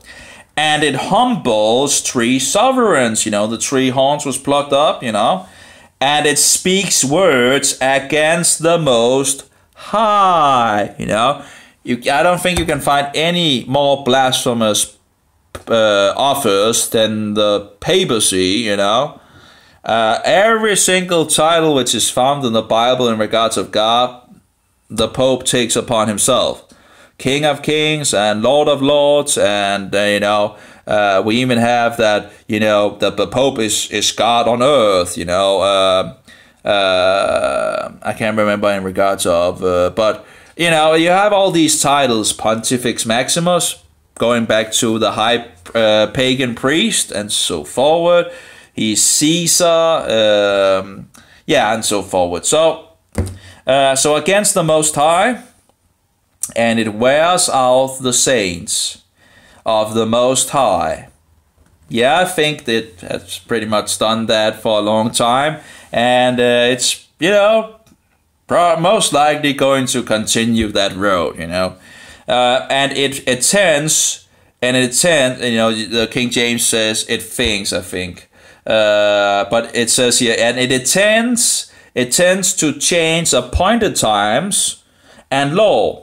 And appointed times, that would be in regards of for example, the Sabbath, the Passover, the festivals of weeks, and Yom Teruah, or Day of Trumpets, and Day of Atonement, and what is it called? Sukkot. The festival of Booth, and then the last great day. So it says here it tends to change appointed times and law, I think it's in the King James Version, it says, it thinks to change times and laws. And they are given into his hand for a time and half a time. So I'm not sure if that would be 3.5, but anyway. But the judgment shall sit, and they shall take away its rule, to cut off and to destroy until the end. So, let's see here. And the reign and the rulership and the greatness of the reigns under all the heavens shall be given to the people, the saints of the Most High. His reign, or his kingdom, is an everlasting kingdom, or they write reign here, and all rulership shall serve and obey him. That's when Yeshua is coming back, casting the beast into. But there's another place where it actually talks about. I think that's. You just put the pieces together and all that. There was in regards of casting the beast. Maybe I'm thinking on Revelation, but I think that was something in regards to destroying, in regards to the fourth beast. Of course, we see here that the horn will persecute, and then the judgment shall sit, and so forward. Let's see here.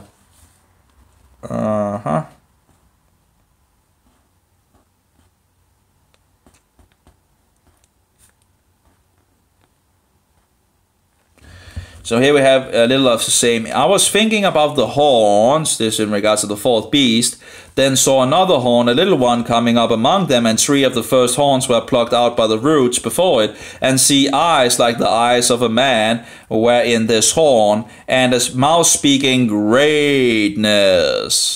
I was looking until thrones were placed, and the Ancient of Days was seated. His garment was white as snow, and the hair of his head was like clean wool. His throne was flames of fire, its wheels burning fire. Oh yeah, okay. So let's see here. Where did we go? Okay.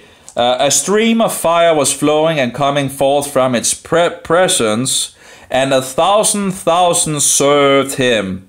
And the Ancient of Days would be God, and 10,000 times 10,000 stood before him.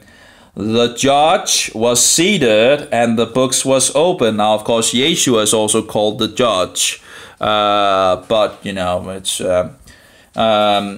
God is the judge, right? I was looking, then because of the sound of the great words which the horn was speaking, great words. I think the King James actually is a little clearer, if I remember correctly. But anyway, I was looking until the beast was slain. So we see the little horn coming up, and then we see the beast, which is the fourth beast, being slain. This is something in the future. It hasn't happened yet. I was looking until the beast was slain, and its body destroyed and given to the burning fire. Now the beast in the book of Revelation is cast into, I think it's the lake of fire, right? Seems to fit. The beast in Revelation seems to fit in regards to the Roman beast. It seems to have the same details and some of the same characteristics and so forward. And of course we know it has to be Roman, because we already know that the horn is Roman, and we have a horn can, as I understand it, also represents a beast in itself. I think that's as I understand it at least. Because we have horn that can represent the kingdom, the beast represent the nature of the.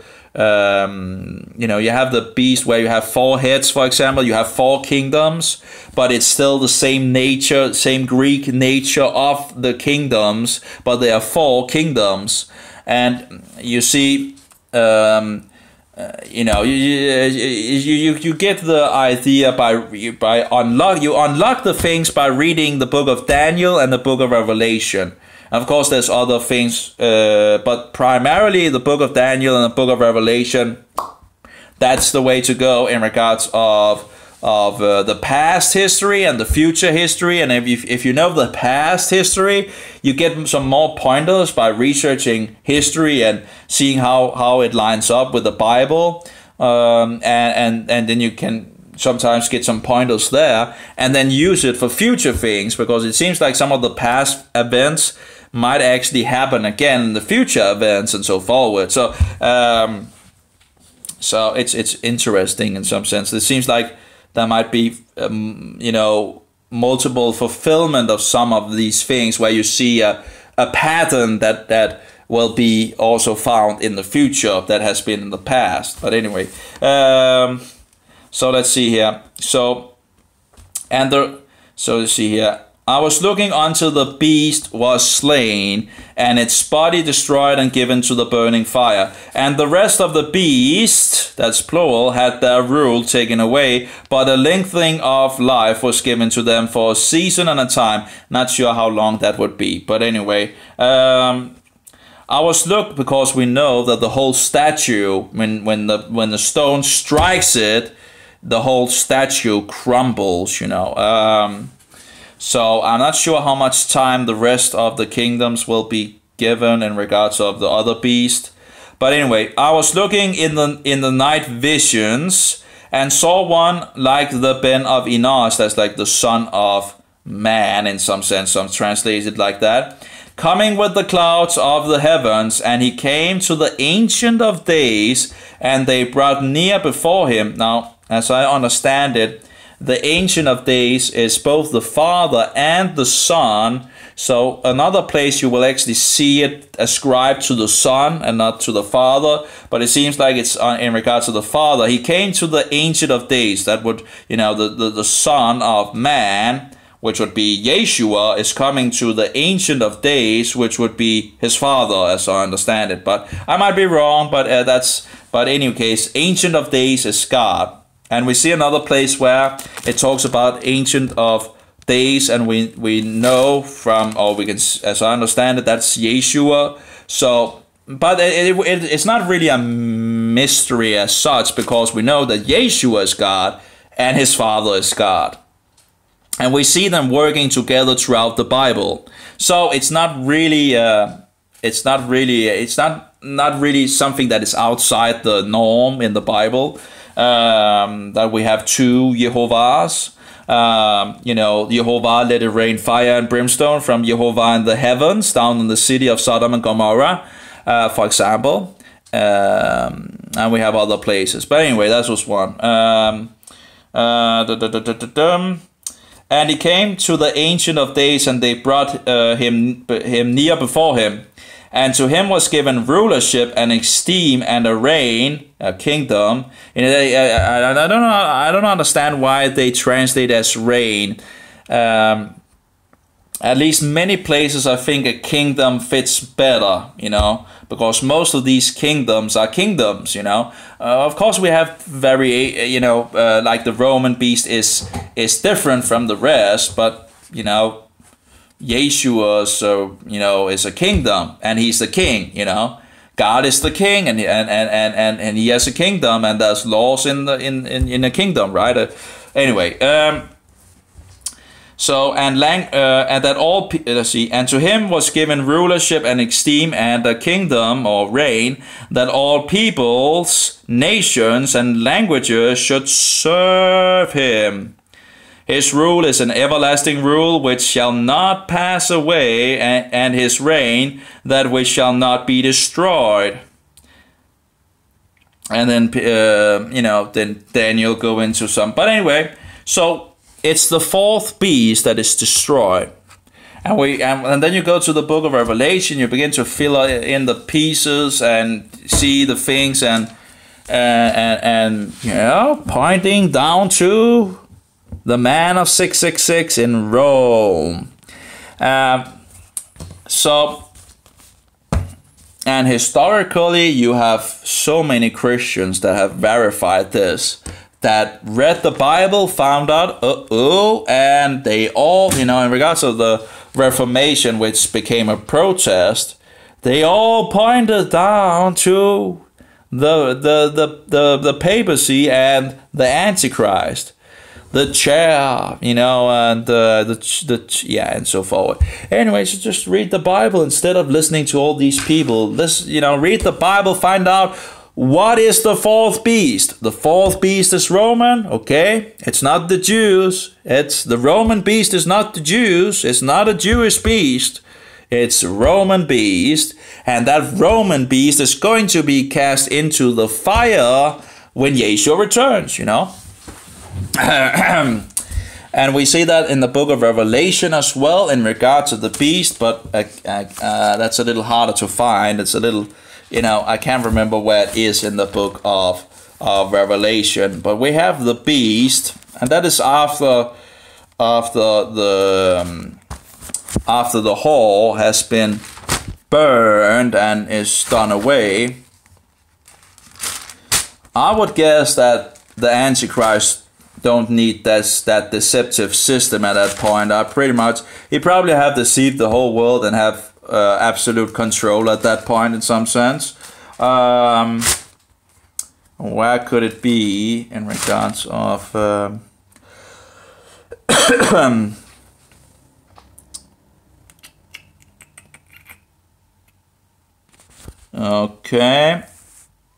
Okay, here we go in regards of some of it. So,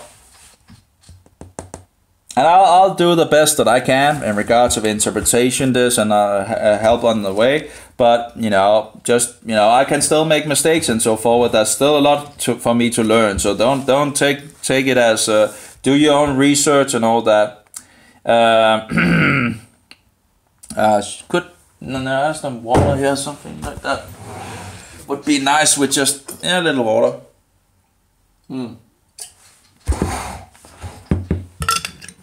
There we go. And if we could actually just get this chewing gum, and then we can get the mobile a little up here and put this in. See if maybe we can. There we go. And a little further away, but it should be able to pick up my voice anyway. Just a little more water here.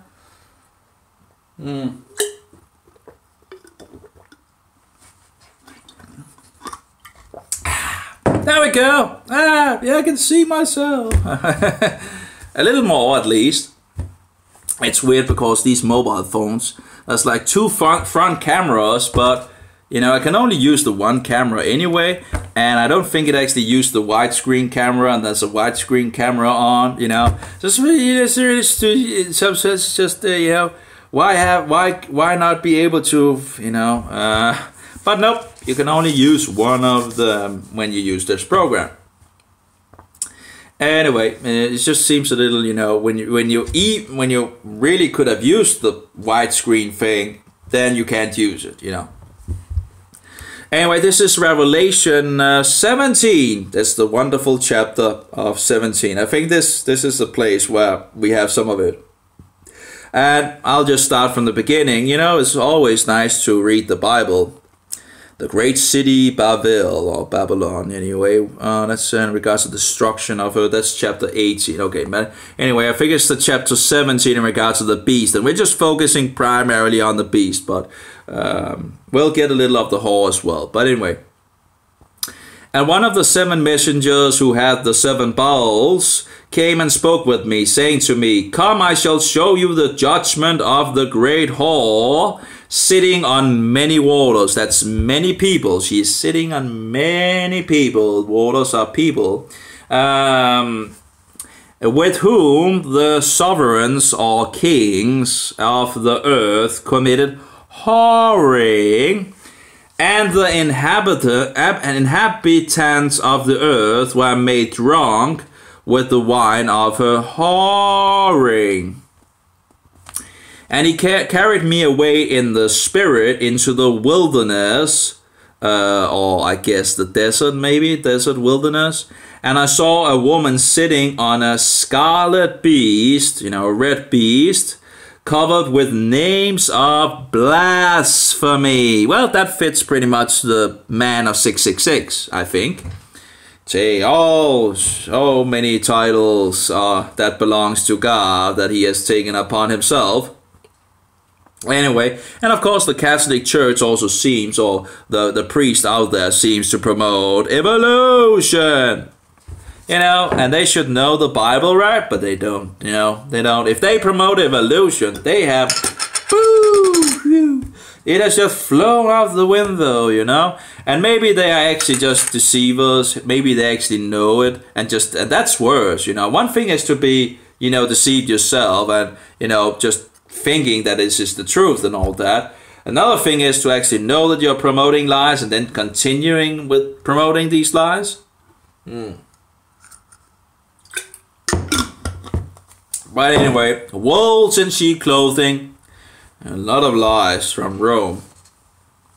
So anyway, and the inhabitants of the earth were made drunk with the wine of her whoring. I do wonder, maybe that's why people can't see what they're doing is wrong, you know, because they're drunk. You know, it just seems people like making fun of things and all that. It seems like maybe a drunken state, you know. When you tell people the truth about it, it's like,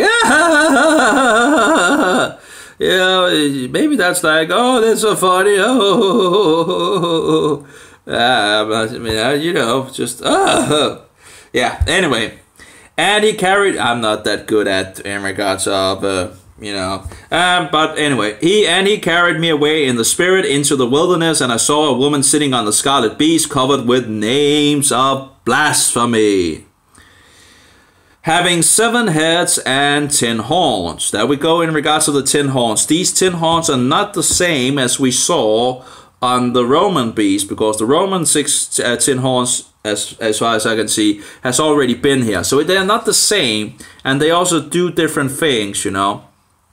So there's no 3 horns being plucked up here or anything like that. That's at least as best that I can do from what I've been you know, researching and being led to, and you know, and I can make mistakes as well. But so anyway, do you read the book of Revelation and book of Daniel? That's thumbs up. You know, no one will do it for you. You know, you have to do it yourself. You know, listen to it, read it. You know, we have so many ways of doing it in our days, right? You know, you have sound and many variations of sound out there that, you know, you can get, and you have where you can read it. You have so many translations out there, and, you know, which probably doesn't make it easier. But in Denmark, we pretty much only have one, so it doesn't really, if you want to read it in Danish, you know, we have other translations, but they are older. It doesn't seem we have, you know, different Danish version fighting against each other. We pretty much just have one primary version. So that's not really a hard choice in some sense. You would just take what you have, right? And just read that in your own language or your own tongue. But I know in English there's a lot of Bibles, you know. Anyway, on the market. So let's see here. So scarlet beast covered with names of blasphemy, having 7 heads and 10 horns. 7 heads are like, as I understand it, are like a kingdom or a realm. You know, each head, you know, because we are told that there has been 5, right? And that 1 is, and 1 is to come, and then one of these 7 is the 8, you know, the 8, which is the beast itself.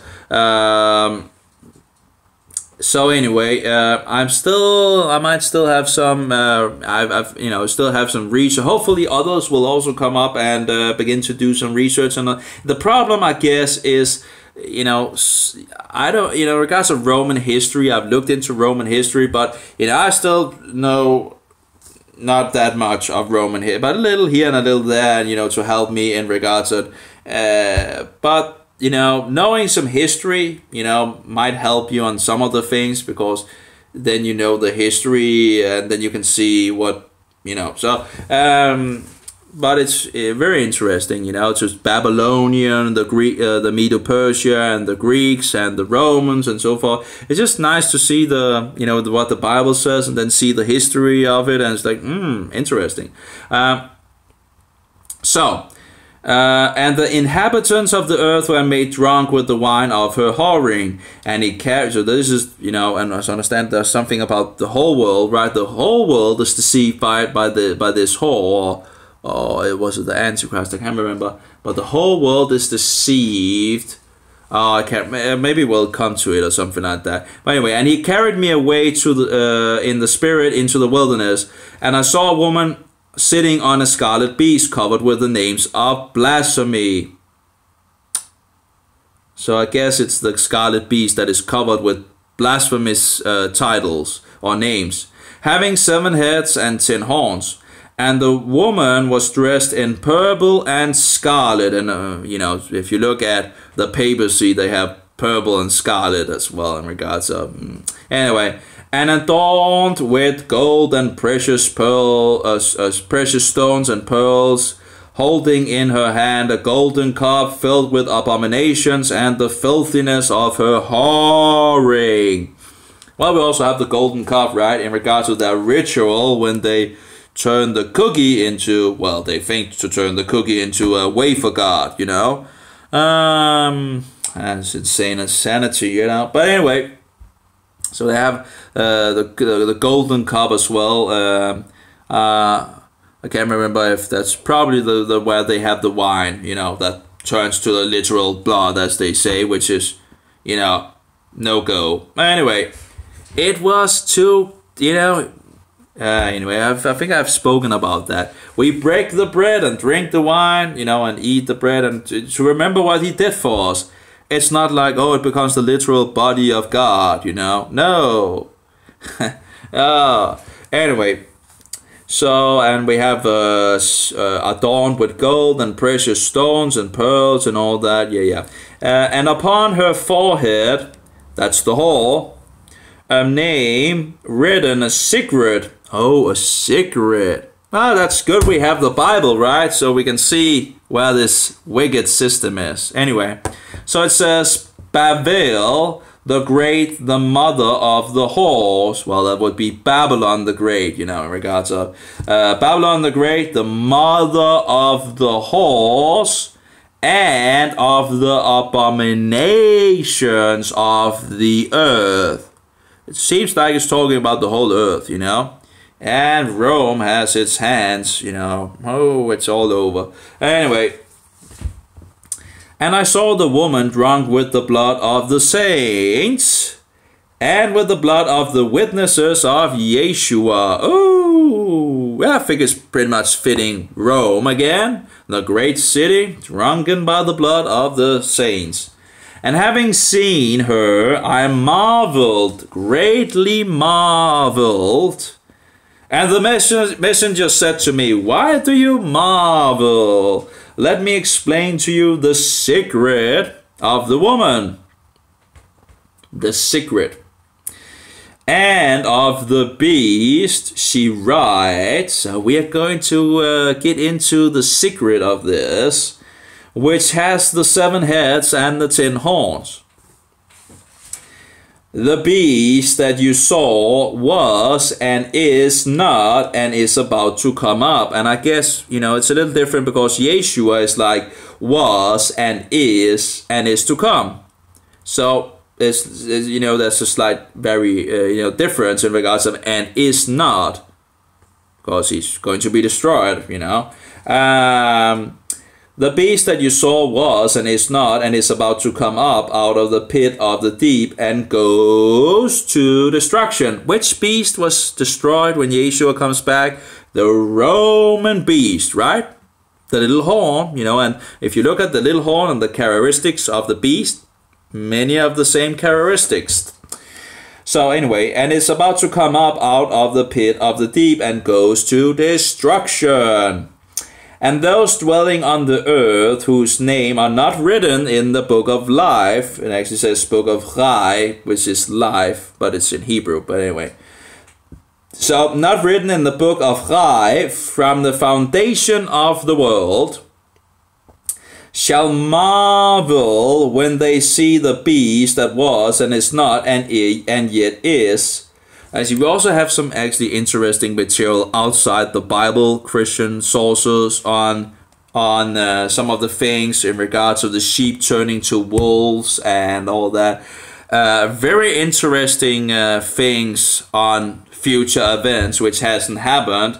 Now, of course, the sources could be wrong. It's still some outside sources, but it's, you know, for example, one of them is the Didache, and another is in regards of Isaiah or Yeshayahu, and some of the information is just it's very interesting to read in regards to the future, where it's like, you know, talking about that the sheep will become wolves. Well, what do we see today? You know, in some sense, it's like the sheep is now turning to the world.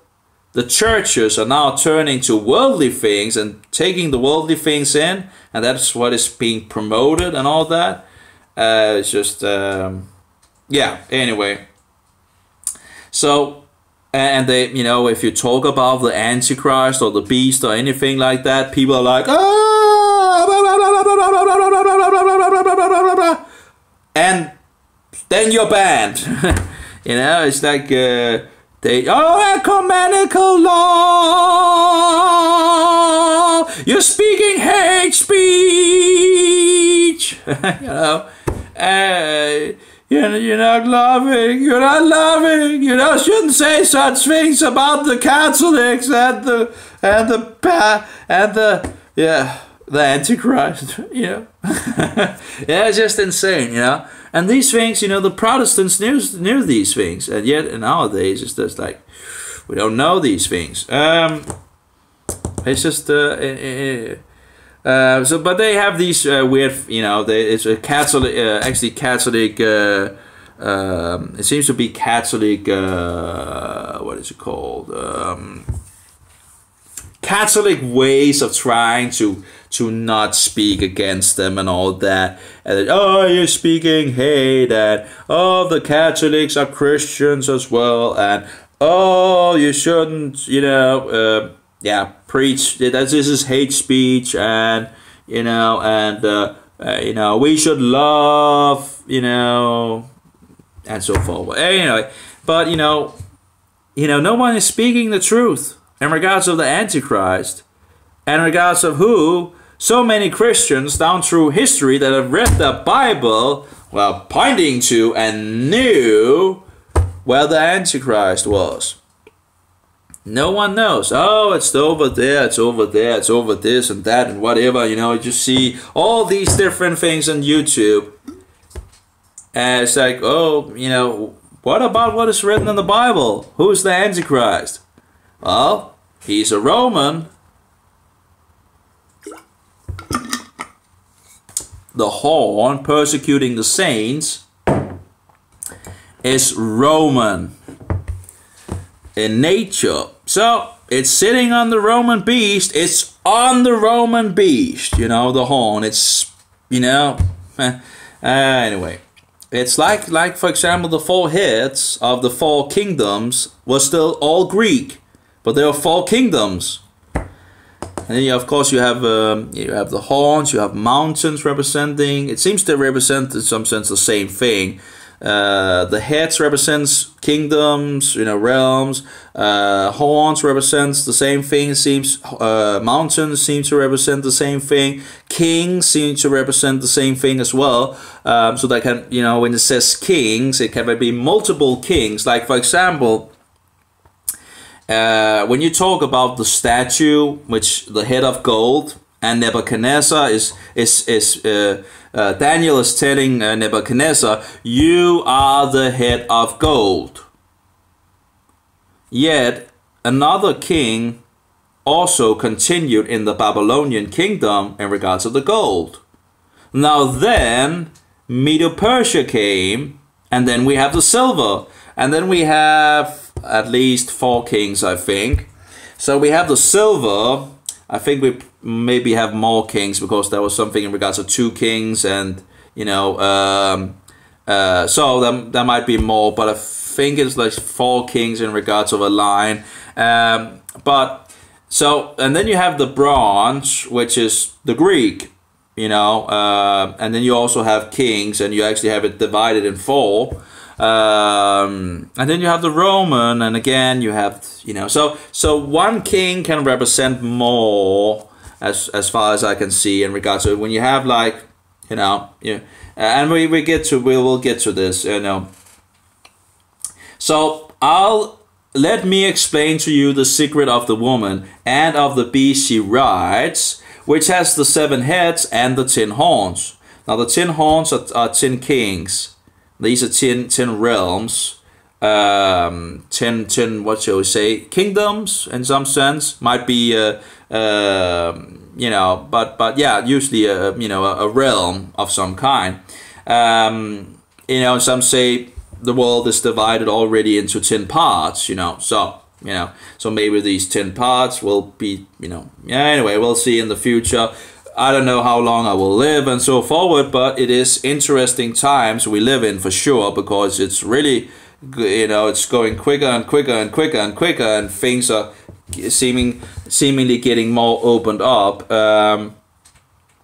So let me explain to you the secret of the woman and of the beast she rides, which has the 7 heads and the 10 horns. And the 7 heads, again, it seems like they are realms of the Roman. They're still sitting on the Roman beast.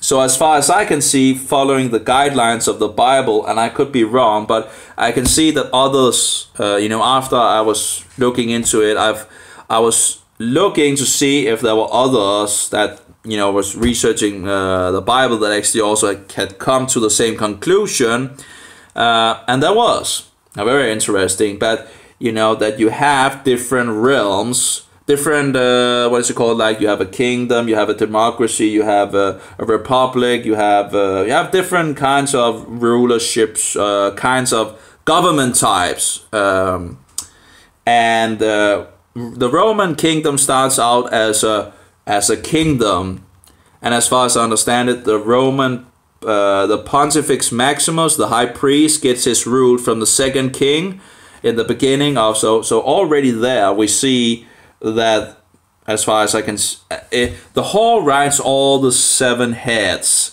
So it seems to me that this pagan system was already there before Christianity.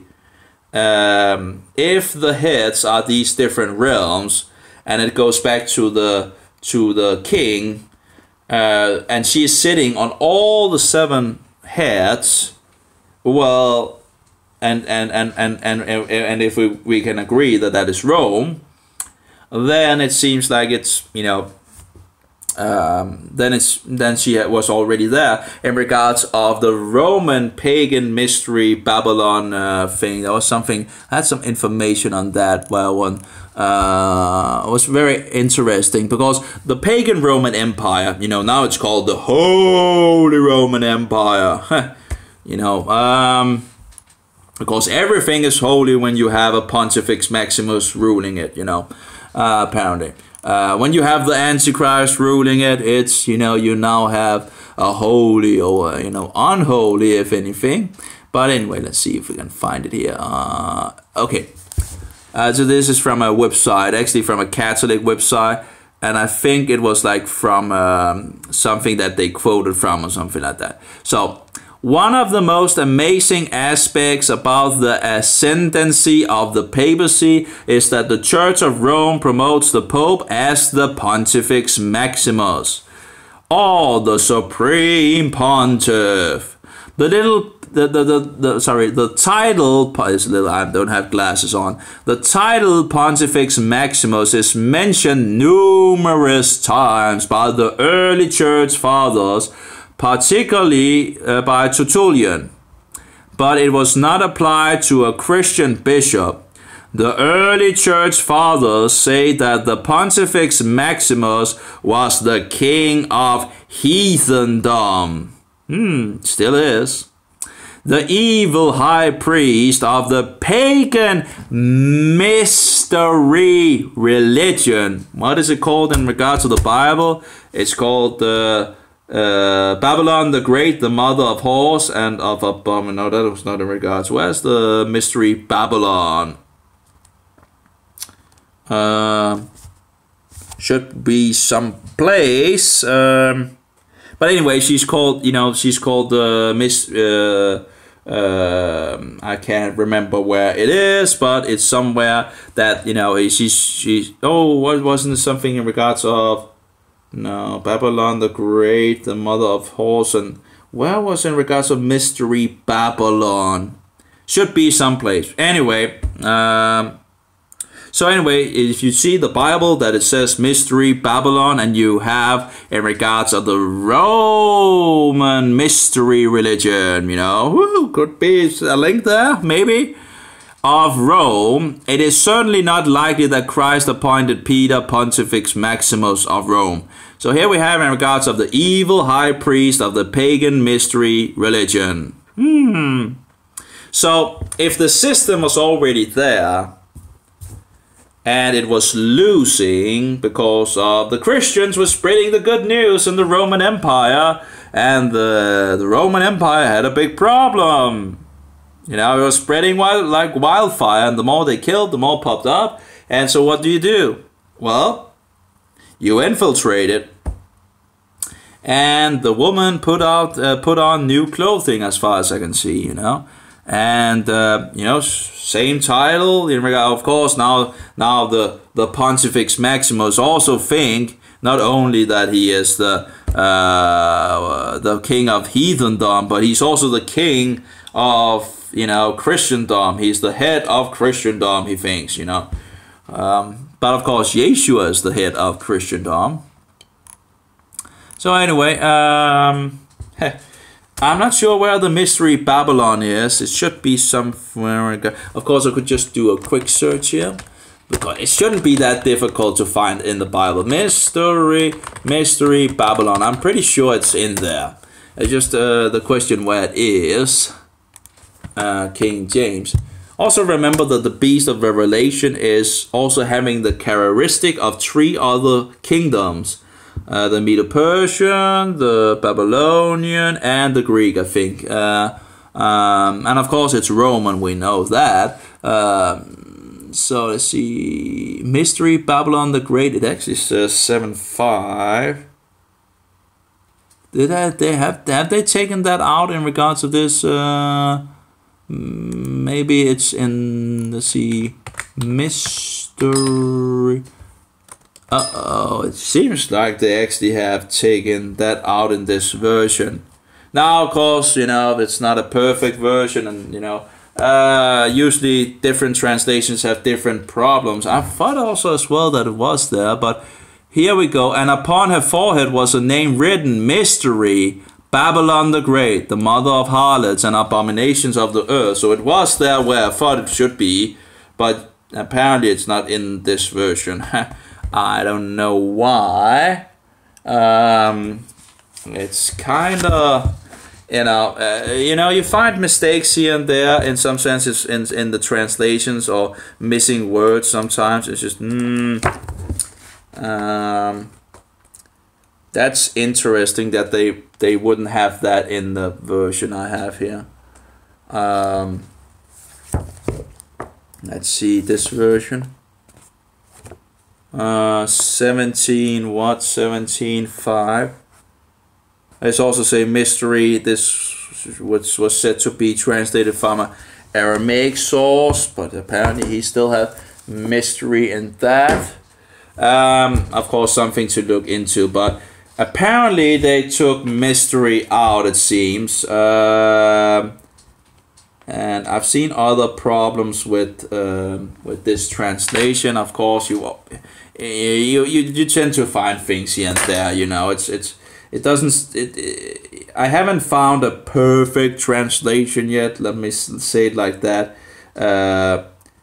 Story, but it's some of the things where you find things that is seemingly wrong. and you know, where you think this doesn't seem to, you know, yeah. So you see sometimes where it's like this seems to be wrong, yet they, you know, they did this and that and all that. But anyway, where there might be an agenda behind actually not, you know, translating like that or taking something out or whatever. Or maybe they just forgot it, I don't know. But I can check the Greek and the Greek and check if the mystery word is not there. But I'm not going to do that now, but it is in regards to mystery, Babylon the Great, in regards to the King James Version. And I'm not reading from a King James Version. So if you have the mystery, if you have the Roman mystery religion, and then you have mystery, you know, the mystery in regards of Babylon the Great, mystery, Babylon the Great, the mother of the horse and of the abomination of the earth, you know, again, maybe she was already there in the pagan Roman Empire and just took on new clothing, you know. So anyway, let's go on here. Because again, did we lose connection, or did we just lose? Maybe we just lost the camera. It seems the camera stopped working. Let's see, and it still doesn't work. Let's turn it on and see if we can turn it on again. There we go. There we go, running again. What is that? No, anyway. So let's see here. So we have 7 heads, and again, if it's actually, as I think it is, realms, you know, different, you know, then she was already there from the beginning, and as far as I could do from research, Pontifex Maximus was already there, the second king of the Roman Empire. Now there's some that it seems like it's the SDA, and I think the false witnesses and who knows who else promotes that the Pontifex Maximus came from Babylon and all that. But again, if the Pontifex Maximus was already there from the beginning of the Roman Empire, that seems to be wrong, you know. So at least that is 2 versions I've heard about in regards to Pontifex Maximus. But I think the one in regards to Rome, the second king, seems to be the correct one, the historical one. But anyway, I'm open if some material comes up, but you know, it doesn't seem like you need to go outside. And of course, then they make the beast into. They have these weird ideas of making the beast into other nations as well and all that, and it's only one beast, so it should be the same nature, you know. If you're following the guidelines of the Bible, it shouldn't be, you know, different kind of, you know, that's as far as I can see it anyway. So it needs to be Roman, you know. All these 7 heads needs to be Roman as far as I can see, and 5 has been in the days of John, and 1 is, and 1 is to come, and then we have the 8, which is one of the 7.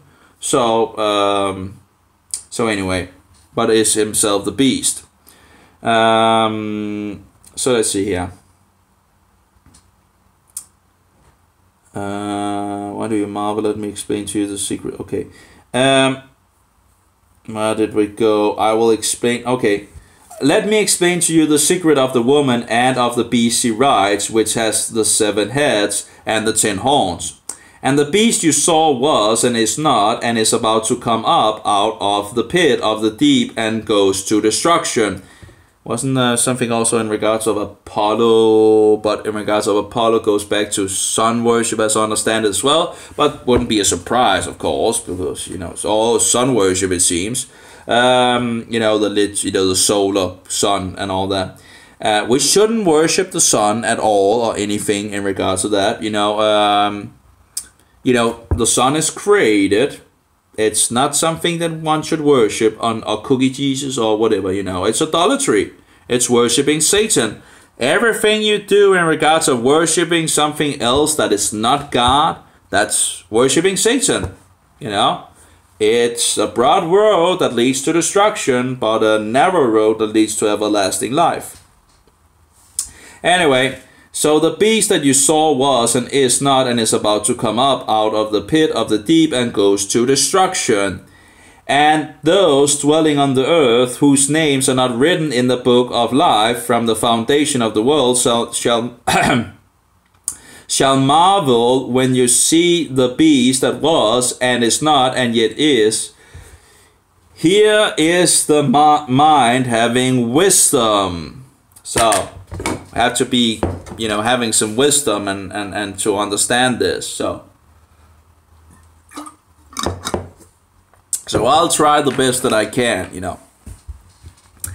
The 7 heads are 7 mountains. Now the heads and mountains, as far as I understand, can just be kingdoms. You know, the heads can be one head can be a kingdom, a mountain can be a kingdom. So it's in some sense the same thing as I understand it. On which the woman sits. Now people make this mistake. I think it's maybe. You know, sometimes there are double meanings and all that, and you know, but usually people will use these seven mountains as to say that this must be the city of Rome, because the city of Rome sits on 7 mountains, like literal mountains. But I don't think that's actually what is pointing to. But you know, I don't know. Maybe there's. But in regards of using prophetic things, you have 7 heads, which are 7 realms or kingdoms from the same beast. So the same. So as I see it, they must be 7 different. What was it called? You know, a democracy, a kingdom, a republic. What is called government types. Government types of the Roman realm, as far as I understand it, and there are different government types of the Roman realm. And I haven't figured all of it out because I don't know all the history of Roman history and all that. But I can, you know, I was looking into it, and you know, as far as I could see, not knowing Roman history at that point in the beginning, that needed to be, you know, different governments as far as I could read from the Bible. And then I began to look into Roman history, and yeah, there have been different government types, and I could see that others actually had found out the same thing in regards, or come to the same conclusion, that this has to be governments, and try to fix in regards of the different heads. But anyway, so that is how I see it. I might be wrong, you know, but as far as I, you know, going by the Bible, that's so the 7 heads are 7 mountains. These are 7 government types, on which the woman sits. So she sits on all 7 heads, all 7 mountains. So she has to be there from the very beginning, and she is, because the Pontifex Maximus seems to have been there from the, already at the second king. So that's very early in Roman history. So, and that would of course be the paganism and all that, Satanism. Anyway, on which the woman sits. Now the woman is the great city that rules over the kings of the earth. That would be Rome. In the days of John, that would be Rome. It's still Rome. Where does the kings go to? They go to Rome, you know, to the Pope, to the Antichrist. Anyway. And there are 7 sovereigns. And again, as far as I see it, these 5 sovereigns of 7 kings, as I understand it, they are still linked to the 7 mountains and the 7 heads. And then it goes on. I might be wrong, but that's as far as I can understand it, with the links. You know, some of the things I'm pretty certain about. Other things I'm still, you know, you grow in understanding all that. And there are 7 sovereigns, And we see in regards of the king, in regards to the book of Daniel, that's where I get the interpretation that, you know, you have one king actually representing more, you know, for example, with Nebuchadnezzar, you are the head of the gold, but that doesn't mean that it's not more, you know, kings, you know, that represents this, you know, for example, the beast, you know, yeah. So, and we also see where it talks about the Greek Empire, where the horn is broken off, that which is Alexander, and you see the four realms or kingdoms, but they are not in his in the power of Alexander at that point. But still, it's, you know, it's just the best that I can do from, you know, the seven, because the problem is people have a way of these seven sovereigns, and it's like, I think they misunderstand, at least some people have another way of viewing it, and I think they miss the, you know, I think they go outside scriptures sometimes too, but anyway, I could be wrong. Anyway, it's just so there are 7 sovereigns.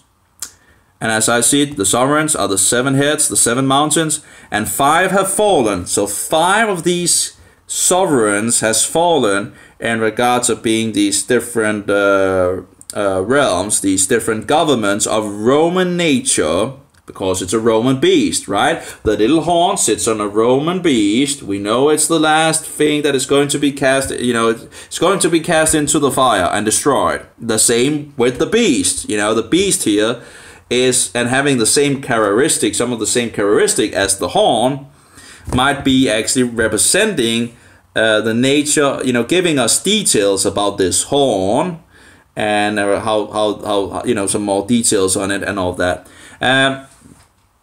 So okay, so let's see. And there are 7 sovereigns, or 7 kings, 5 have fallen, and 1 is. The thing is, then people will say, oh, it must be, you know, kings in regards to, you know. But, you know, again, if you follow, you know, it's just, you know, there's the 7 mountains, the 7 heads and all that. Anyway, and 1 is, and the other has not yet come. So that's something in regards of a future thing. 5 has been here, 1 is to come. And when he comes, he has to remain a little while. And the beast that was and is not is himself also the 8. So he's the 8. And is of the 7. So he's of the 7, but he is the 8. But he's of one of the other in regards of government type, I would think. And as I understand it, you have the Caesars. I don't know when the Caesars actually get the Pontifex Maximus title, but I guess in regards to the Pope, he might actually be, he calls himself Caesar, and he sets himself up as Pontifex Maximus. So already there you have, and I'm not sure how long. We have Julius Caesar. I don't know if I don't think he had Pontifex Maximus title, but that's something to, if Augustus maybe had the Pontifex Maximus, I don't know. That's something to look back into. And if they had the Pontifex Maximus title, and we see the Pope having the Pontifex Maximus title and calling himself Caesar, so who is Caesar? Well, that would be, the head of the Roman Empire, right? The so-called Holy Roman Empire. So that's already too characteristic in regards of, the Caesar. So if one of the 7 heads was representing the Caesars, that could be in regards of the Pope being the beast himself. But I'm still having some, I'm still trying to figure out something. I don't think I have a perfect match, and that's I like having a perfect match. I like having things to. It seems to still be some things that I haven't really mashed, and yeah, hopefully that will come. But anyway, I'm just trying the best that I can. And the beast that was and is not is himself also the 8. and is of the seven and goes to destruction. Well, who's going to destruction? Well, that would be the Pope, the Antichrist. I think it's pretty clear. I think we have enough, that the guy, the man of sin, as they also call him, they use Paul's expression. I'm not so fond of Paul, but that's not to say that everything that, but I think he sowed some leaven, some really dangerous leaven. But anyway, we have the titles of the son of perdition and the man of sin. And of course, we have the Antichrist title as well, and we already know this was going on in the first century. That was already, it was already in the works, So, anyway, and is of the seven and goes to destruction. Again, who goes to destruction? Well, the one that is in the office of the papacy at the point when Yeshua returns, that would be the guy that is being thrown into the fire. I'm not sure if that would institute, again, do we already have the beast, ruling as the so-called Pope, I think that there could be a possibility that we actually do. That this is actually the beast. This is the road. This is, so we already, the office is already there. And there can be multiple kings. Just because it says one king doesn't mean there's only one. It just means in regards of, a way of governance or something like that. I'm not sure. I'm missing some words here in regards of. Anyway, let's just go further. You got my idea here. And the 10 horns, which you saw, are 10 sovereigns, that's 10 kings, who have not yet received a reign or a kingdom, but received authority as kings with the beast for 1 hour. These kings, as far as I understand it, are still future. These kings are not the same king or the same horns in regards, because actually we see that these 10 horns which you saw are 10 kings. Okay, so we see the horn representing also kings, and which also represents a government or kingdom, the mountain, as far as I understand it, our heads as well. So that seems to be a lot of the things that actually represent the same thing, but has some, characteristic to learn from as well. And the 10 horns which you saw are 10 sovereigns. It says sovereigns, but again, I think it's sad when they translate as like sovereign, king. You know what a king is, 10 kings who have not, that's like the King James version does that, 10, like a child can understand it. A child can understand what a king is, it's a lot, easier to understand what is a king instead of a sovereign, Anyway, so 10 kings who have not yet received a reign or kingdom. Again, kingdom is much more easier for a child to understand. But receive authority as kings with the beast for 1 hour. So again, this is something future. 10 kings will give the power to this Antichrist in the future. And they have one mind, and they shall give the power and authority to the beast. Now, who is the beast? Well, the beast is the man. The man represents the beast as well. So the man that is the pinnacle of this system is, is the Pope, is the Antichrist. So the beast is the beast of 666, but the number is the number of a man, 666. So you see again where you have representation of the king of representing the beast in regards of authority and dominion and whatever he gets and all that. Anyway, they shall fight with the Lamb, and as I understand also in regards to the whore is riding the beast. So she's riding on his authority and rule and all that has been given by by Satan. Now I know some others have different interpretation about that, but that's as far as I have concluded, because it is the Antichrist that is is the head of the whole of the church in Rome. He is the offers that gets the, you know, that the whole system is riding on. So anyway. They shall fight, so these 10 kings, they shall fight with the Lamb, and the Lamb shall overcome them. Again, this is something future. For he is the Lord of masters and sovereign, or kings of kings. You know, again, they use words that I think is, the King James Version is much better in regards to this. But anyway, and King of kings, so Lord of lords and King of kings in regards to the King James Version. And those titles is actually some titles that the Antichrist have taken upon himself. He thinks he's the Lord of Lords and King of Kings. You know, the triune tyrant. Yep. He thinks he has the authority to rule the whole world in regards of temporal power, civil power, and political power. That's pretty much the same thing, if I remember correctly. And in all spiritual matters. So he sets himself up as the pinnacle of authority on these matters in the whole world.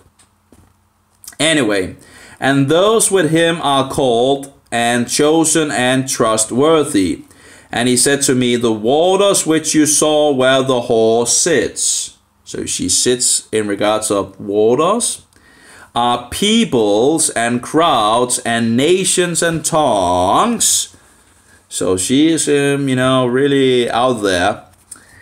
And the 10 horns which you saw on the beast, these shall hate the whore. So these 10 kings in the future shall hate the whore, and, you know, yeah, we'll go on here, and lay her waste and naked, and eat her flesh, and burn her with fire. And then it says for Elohim, but I think the translation is God, usually. For God gave it into their hearts to do his mind. Again, we see in the past history that God using pagan forces to do his will. It has happened many times before, you know. He used the Assyrians, he used the Babylonians, I think he used the Medo-Persians to get them back, he used the Romans to take them out, and so forward, you know. And it seems in our days that he's using pagan pagan worldly powers to bring them back again. And, you know, so just because pagan powers are behind the return of the Jews doesn't mean that God doesn't have anything to do with it and his eyes are always on the land, right? So, again, when people say, well, you know, and that they're stealing the land or whatever, you know, this very land, this very spot, is the land that God has his eyes on, and there's a whole Bible in regards of him giving this land to the Jews. And no one said that they wouldn't come back. Actually, we have the opposite of prophecies that says that he would take them back and they would never be uprooted again. Now, that didn't happen last time because they got uprooted in regards to the Romans. So this has to be a prophecy in regards of either now or future, you know. So anyway, you know, I think it's lunacy to say that, you know, that God doesn't have something to do with the Jews now returning to the land of Israel. I think he pretty much has. I don't see how he couldn't, you know, because, you know, he's not too weak to not be able to throw them out if he doesn't want them there, you know. Now, of course, they have rejected Yeshua as the Messiah, but that doesn't mean he's still not, you know, that doesn't mean that he's not still using them, you know. You know, so it's just, yeah, I don't buy into this thing that, oh, the Jews shouldn't be there and all that. Well, if they are there, you know, I think God has something to do with it. I can't see how he couldn't have anything to do it. And if he wants them there, and in regards to all the miracle stories that you hear in regards of, it seems like God wants them there. And if God wants them there, no one is going to take them out of the land of Israel. No one. Not the, the largest army of the world wouldn't be able to take the Jews out of the land if God doesn't want them taken out. And it doesn't matter how big army Israel has, because, God can just send an angel, Last time I'm not sure, maybe he has done it afterwards, but, in regards to scripture, it's like one angel destroying, 145,000 or something like that. People, just one angel, So it doesn't matter how many people Israel has. The Israel didn't even need to lift a finger. They just stayed in Jerusalem, and God just pretty much smashed the whole army of the Syrians, I think it was. Didn't need to lift a finger, could just go out and take all the things from them and all that, because they had fled, So anyway, so again, I don't see it as how God couldn't be, in this thing, So I think it's a very dangerous thing in regards to the Mohammedans, wanting to destroy the Jews and wanting to have them drive them out into the ocean. They might actually need to read the Bible a little and throw the Quran in the trash and burn it. Just be careful not being, because if you do it in the sight of other Mohammedans, they might actually kill you. But I guess it's still better than to die eternally. But anyway, just I know there's some different things in regards of. But anyway, it might be a good idea to actually pick up the Bible and read a little what God actually says in regards to the Jewish people, instead of just hating them and hate speech and whatever, and wanting them, wanting to kill them all and drive them out into the sea.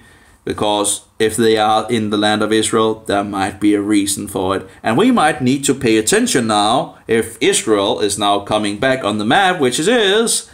We might need to pay attention, and the whole world seems to just go back to the Antichrist, That's very sad. Anyway, so let's see here. And the beast that was and is not is himself also the eighth, and is of the seven, and goes to destruction. So again, the little horn went to destruction, right? The beast, So, and the 10 horns which you saw are 10 sovereigns, who have not yet received the reign or kingdom, but received authority as kings or sovereigns with the beast for 1 hour. They have one mind, and they shall give their power and authority to the beast.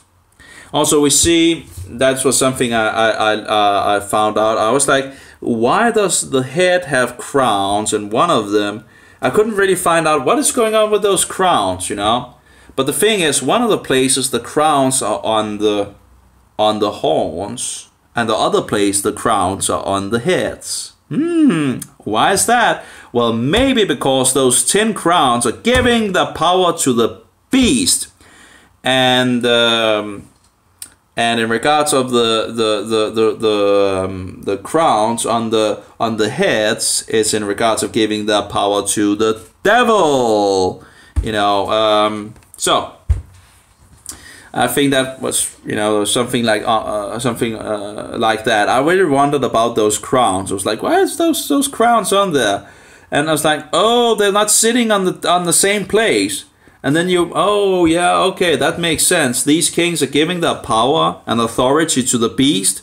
So of course, here we have the crowns here, and in regards to the other crowns, in regards to the beast, the devil, the snake, the dragon, and so forth. I can't remember if it actually was in regards. I think it actually was the dragon that had the crowns on the head, and then the beast have the crowns on the horns. Well, you have, I can't remember everything. It's some while since I actually. So read the book of Revelation and begin to piece up the puzzle, piece up the pieces, and do your own research. As always, no one is going to do it for you, and you never know who is actually wolves in sheep clothing. You know, there's a lot of them out there, and again. That's of course not to say that just because someone is wrong doesn't mean that they are a wolves in sheep clothing, because you know we're all growing, we're trying the best that we can, or hopefully we are trying the best that we can, and not trying to deceive anyone. But there are deceivers out there for sure. There are wolves out there in sheep clothing trying to steer you away from the truth and get you sidetracked, and you know, so you use a lot of time on something to try to find out what is actually true and what is not true and all that. And I got sidetracked. I've gotten sidetracked a lot of times as well. You know, one of the guys that, you know, was pointing to Mecca and Islam and all that, and you know, it took me a little while to get out of that, and actually I found out he was a Catholic. Oh, who would have known that the Catholics was trying to point to others than themselves, you know?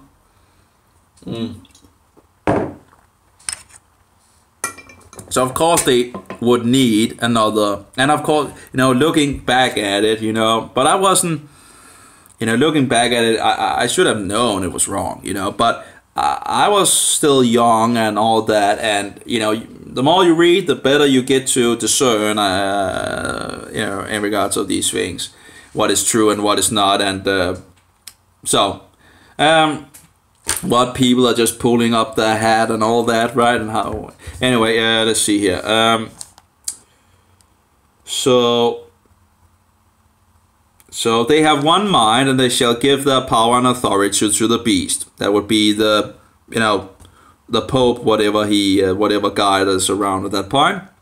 They shall fight with the Lamb, and the Lamb shall overcome them, for he is the Lord of Lords and King of Kings, and those with him are called and chosen and trustworthy. And he said to me, the waters which you saw where the whore sits are peoples and crowds and nations and tongues. So she really have, you know, she have a big influence. And the 10 horns which you saw on the beast, these shall hate the whore, and lay her waste and naked, and eat her flesh, and burn her with fire. So at some point Rome will be destroyed, because the whore is that great city that rules over the kings of the earth. Anyway, for Elohim, or for God, gave it into their hearts to do his mind, to be of one mind, and to give their reign or kingdom to the beast, until the words of God shall be accomplished, or Elohim, they have translated Elohim, but anyway, of God shall be accomplished. And the woman whom you saw, so this is in regards of this woman whom you saw, is that great city. So it's a great city. Now, that can, you know, there's the Jerusalem seems also to be talked about as a great city. Other cities in the Bible are also talked about as great cities, like the Assyrian city, Nineveh or something like that is called a great city as well. So just because, for example, that Jerusalem is called a great city and Rome is called a great city, doesn't mean that they are the same thing, you know.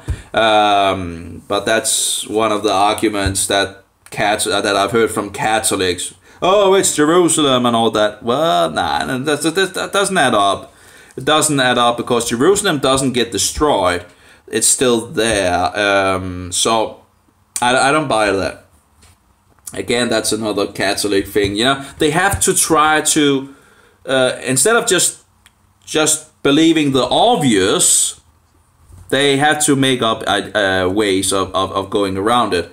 It's the same thing with the Jews and the Mohammedans and all that, and all these, you know, they have to find things, or the false witnesses. They find out all these weird things just to go around the obvious conclusion, you know. Instead of taking the obvious conclusion, they have to make it something else, because it goes against their doctrine. So they try to, yeah, well, they come up with these. It's dishonest, and it's very sad. Anyway, and the woman whom you saw is that great city, having sovereignty over the sovereigns of the earth. And actually having, what is it called in regards of, sadly I don't have a King James version here at me here, but I think it's called something else. Let's see what he, I think, and the woman which you saw is that great city which has ruled over the kings of the earth. That seems, I think that seems to be more understanding, you know, having rule over the, and I can't remember what the King James version says, but that's the thing. I guess when you have these copyright laws and all that, and the thing is, as I understand it, if your Bible version is much like another Bible version, you can copyright it. That's, as I understand it, you need to be different so and so much before you can take copyright on it. And again, I think copyright is of the devil, but that's my point of view. But I really hate copyright. But in any case, it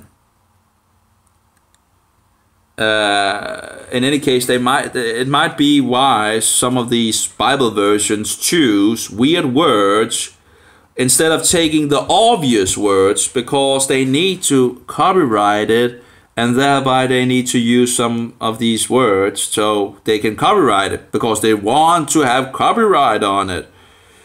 So actually, if you don't want to copyright your Bible version or whatever, and just, you know, you would be just free to choose whatever words you want to choose.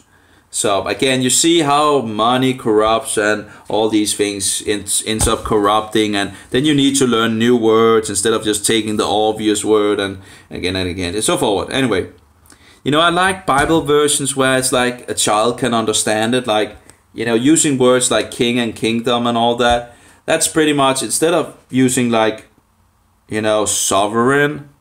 What's a sovereign? Well, we know what a king is, right? But what is a sovereign? You know, it's just a weird word, you know.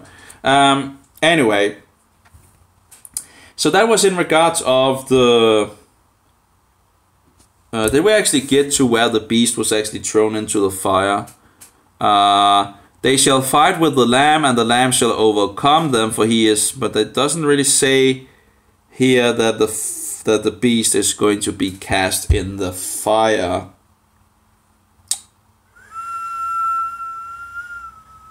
Let's see, it goes on in regards of chapter 18. And here we have Yeshua saying, "Come out of her, my people, lest you share in her sins, and lest you receive of her plagues." So, and talks about her again, the great city Babel or Babylon. And her punishment in regards, what is like this great city, called great city here. And I found out in regards, I had some issues in regards of those people going in their ships, but I forgot that this is actually a vision, right? And the water might actually represent the people, right? Because water represents the people, right? The waters which you saw where the horse sits are peoples and crowds and nations and tongues. So I was like, you know, how is this working out in regards of the people standing in the, you know, I was thinking, this is just the people going around in regards of the nations, you know. And they threw dust on their head and cried out, weeping and mourning and saying, "Woe, woe, the great city in which all who had ships on the sea," but water represents, you know, people, right? "Became rich by her wealth, for in 1 hour she was laid waste." So I think there's something in regards of, you know, you have all these powerful people doing all their things here and there and all that. And it doesn't mean that they are on the ocean as such. They are among the people, you know, doing their thing. as far as I was thinking, this is actually a vision. So that, okay, yeah. So that's at least my view on it at the moment, that might actually be the case. It makes sense. I think it makes sense. I think it makes sense, both what we see in history and the world, and what it, the water representing people, people, nations, and so forward. What was it? People, nations, and tongues, and all that.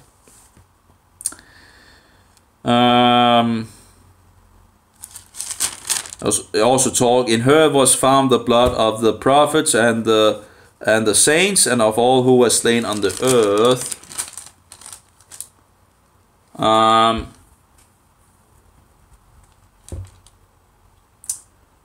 Where is in regards to the beast? Okay, here we go. That's I'm just springing a little. Let's see here. So this is in regards of Yeshua coming, and it seems like the woman is destroyed at this point, as far as I understand it. And we hear about in regards of Yeshua coming, and let's see here. And I saw one messenger standing in the sun, and he cried with a loud voice, saying to all the birds that fly in the mid-shamayim, or the mid-heavens. I'm not sure why they translate it like that, but anyway, come and gather together for the supper of the great God, or Elohim, to eat the flesh of sovereigns, of kings, and of the flesh of commanders, and of the flesh of strong ones, and the flesh of horses, and of those who sit on them, and the flesh of all people, free and slave, both small and great. So it seems like there's a lot of people, and I think they're going up to Jerusalem, or at least the land of Israel. We have something in regards of this place where we have some prophecies in regards of that. Again, I'm still learning. There's still a lot to learn. So, but in any case. And I saw the beast, and this beast would be in regards of the 10 kings giving the power to the beast, and the sovereigns, or the kings of the earth, and their armies gathered together to fight him. To fight who? To fight Yeshua. So to fight him who sat on the horse and his army.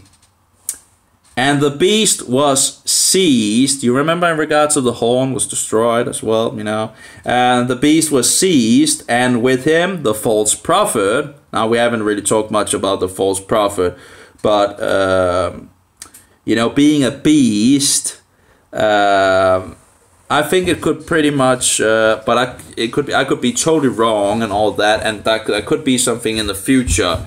But I think the false prophet could actually be the USA. But I could be wrong. But it has 2 horns, so it should have two, in some sense, kingdoms or realms. And I was looking at it, and in regards, for example, the same thing in regards of one horn was greater than the other in regards of the Medo-Persians, where it represents 2 kings in some sense, and ruling together. I'm not sure how all things go together with that, but I was expecting then to find, in regards to the US history, that they were divided into 2. And they were.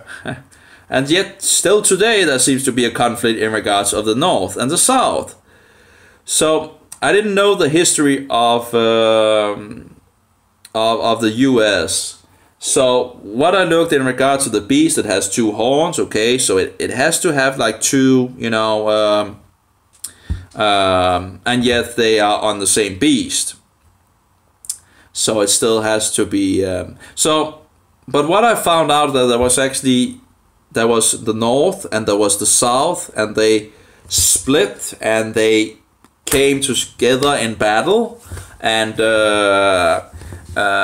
there's some information on this and that, and there's a lot of different conflicts of this and that, and why, and so, and this and that. But the primary thing that I was interested in was that they were two different entities. The South ended up having its own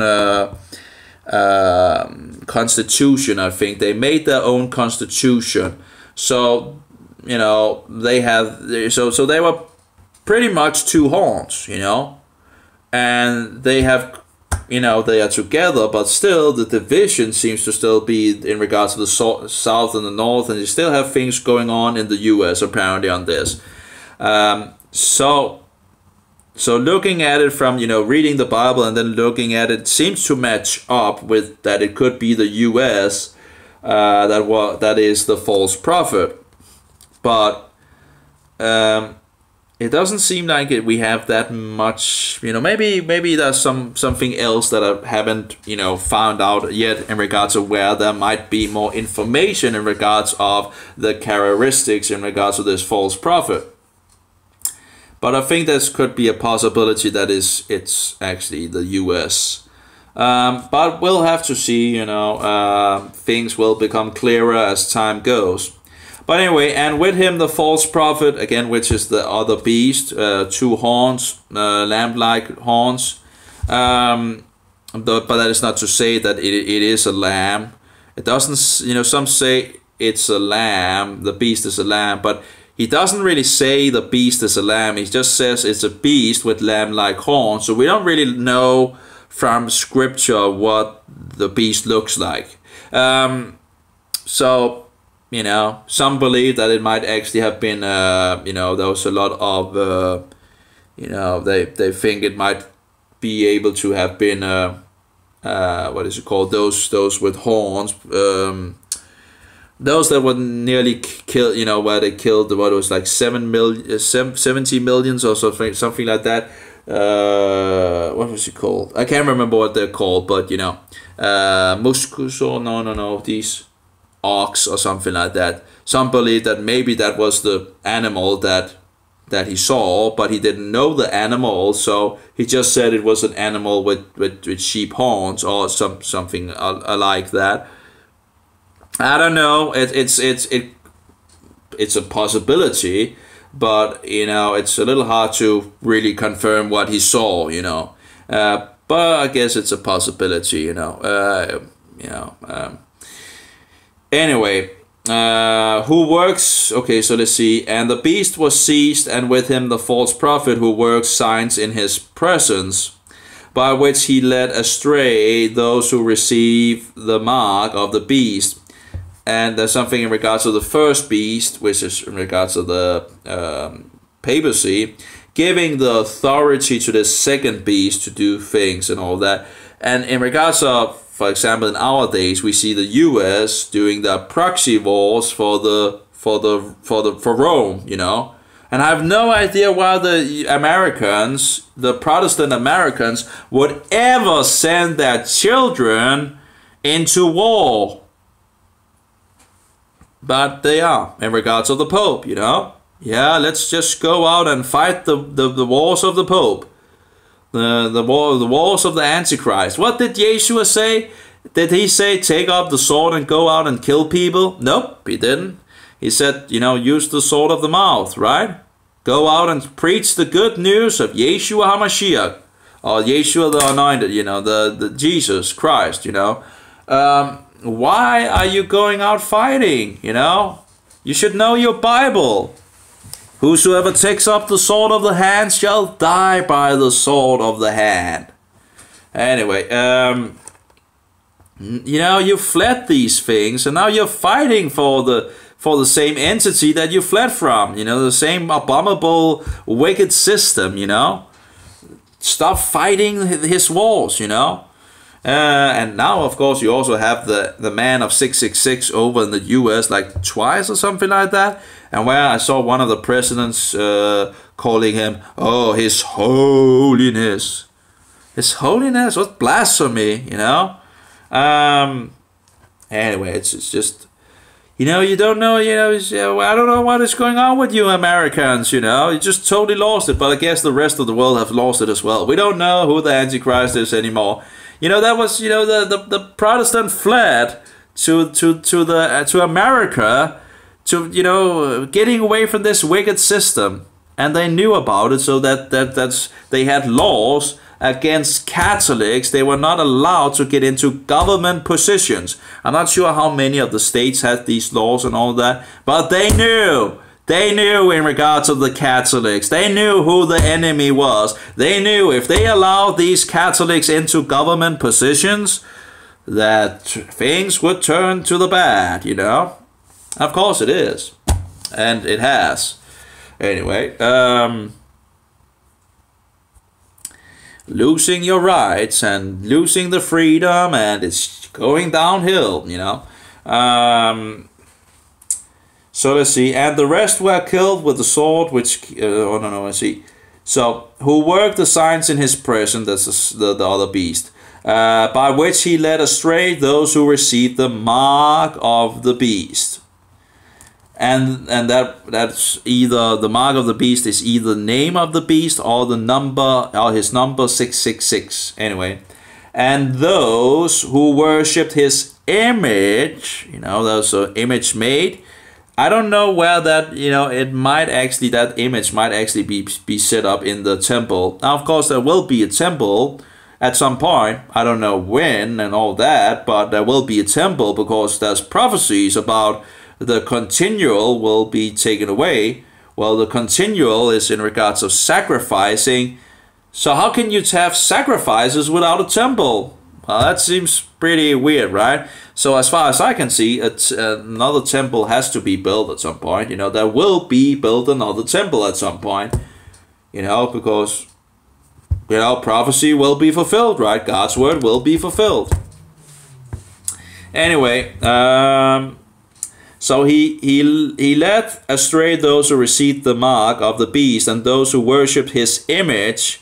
And of course, we also have this revelation talking about that they, you know, drug, sorcery, all the nations were led astray, and they, in regards of idolatry, that people didn't repent of their idolatry and their sins and all that. I can't remember where that is, but some interesting things in regards of, you know, even they should know, you know, the Bible, you know, this should be so clear in regards to the Bible, I would think, and going so close to the events and seeing it happening and all that, if of course you knew the Bible, because if you don't know the Bible, of course, you might have a hard time seeing what is going on, of course.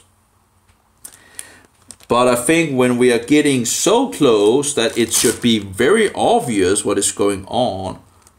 But I don't know where but there's something in regards of, oh, maybe actually here, at least some of it. And the rest of mankind who were not killed by these plagues did not repent of the works of their hands, that they should not worship the demons and idols of gold and of silver and of brass and of stone and of wood, which are neither able to see nor to hear nor to walk. And they did not repent of their murders, nor of their drug sorceries, nor of their whoring, nor of their thefts. And I was like, I remember in the beginning, you know, we are living in the 21st century, you know.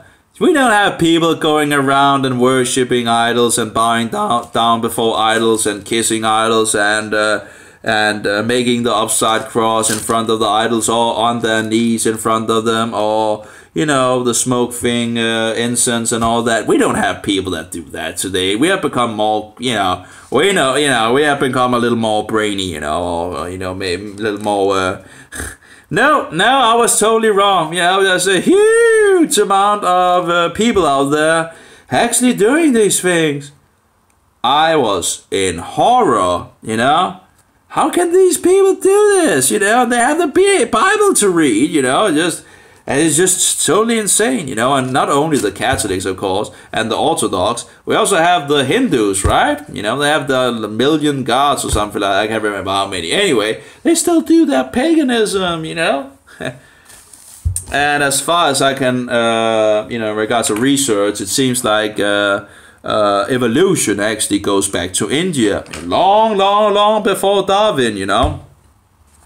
Some say it goes back to Babylon. I haven't really, but I saw a lecture on it that was very good, and sadly I can't find it again.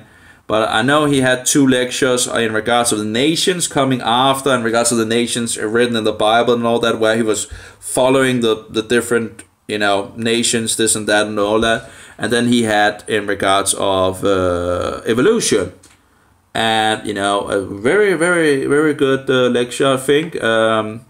Sadly, I can't find it anymore. You know, I thought, oh, I'll probably hit into it at some point. But I haven't. I should have saved it or something like that. Like a thin guy with, I think he had glasses, you know. And in any case, you know, but I've not been able to find it. Maybe, you know, maybe I will in future. It was a very nice talk about evolution and how it came from India to, I think it was the Greeks, and the Greeks then to the Romans. I think I'm not sure in regard, but at least, you know, you saw he was following the progress from India and all that, and how they you know, how it came to, you know, where we are in the West. So when the West are going back to India with evolution, that's not really a problem for them, because it came from there. So they don't really have a problem with that. They have, you know, a different number and all that, but the idea in itself seems to be pretty agreeable with them. And maybe because it actually came from there, from the first place, you know. Anyway, I can't remember all the details. It was a great lecture, I think. Anyway, let's see here.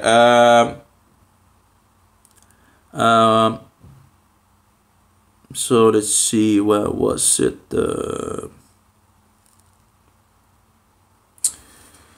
So signs in his presence by which he led astray those who received the mark of the beast. That would be the 666, or the name of the beast.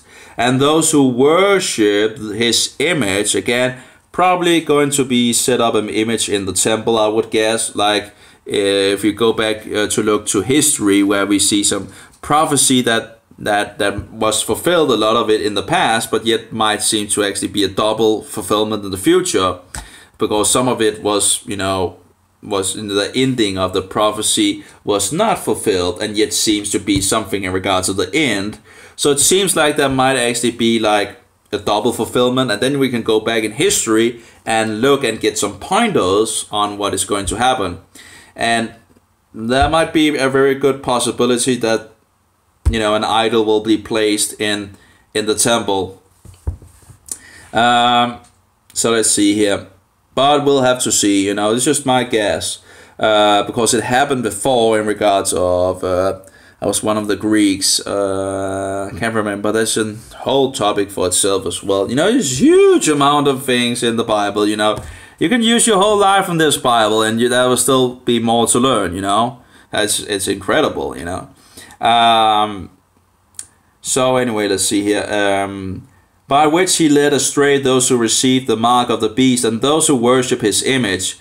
The two were thrown alive into the lake of fire. So here we see the lake of fire. That's another problem in regards of doctrine of people believing in regards of the hell and heaven thing and all that.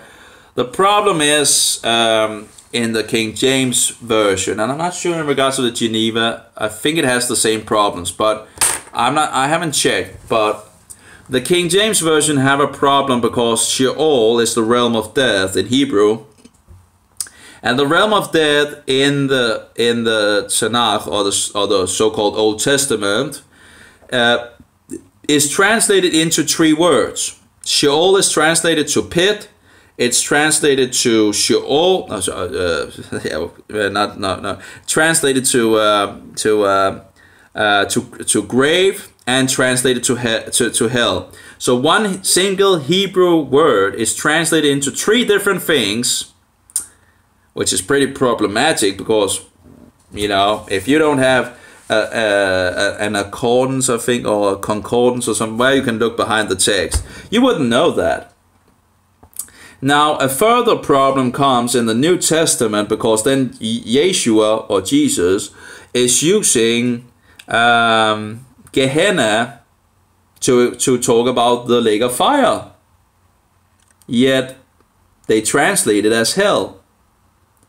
The lake of fire and the realm of death are not the same thing. They're two different entities. And we also see that in the book of Revelation, where the realm of death is cast into the lake of fire. And we actually see that after the 1,000 years. Let's see if we can find it. It should be here somewhere. See here.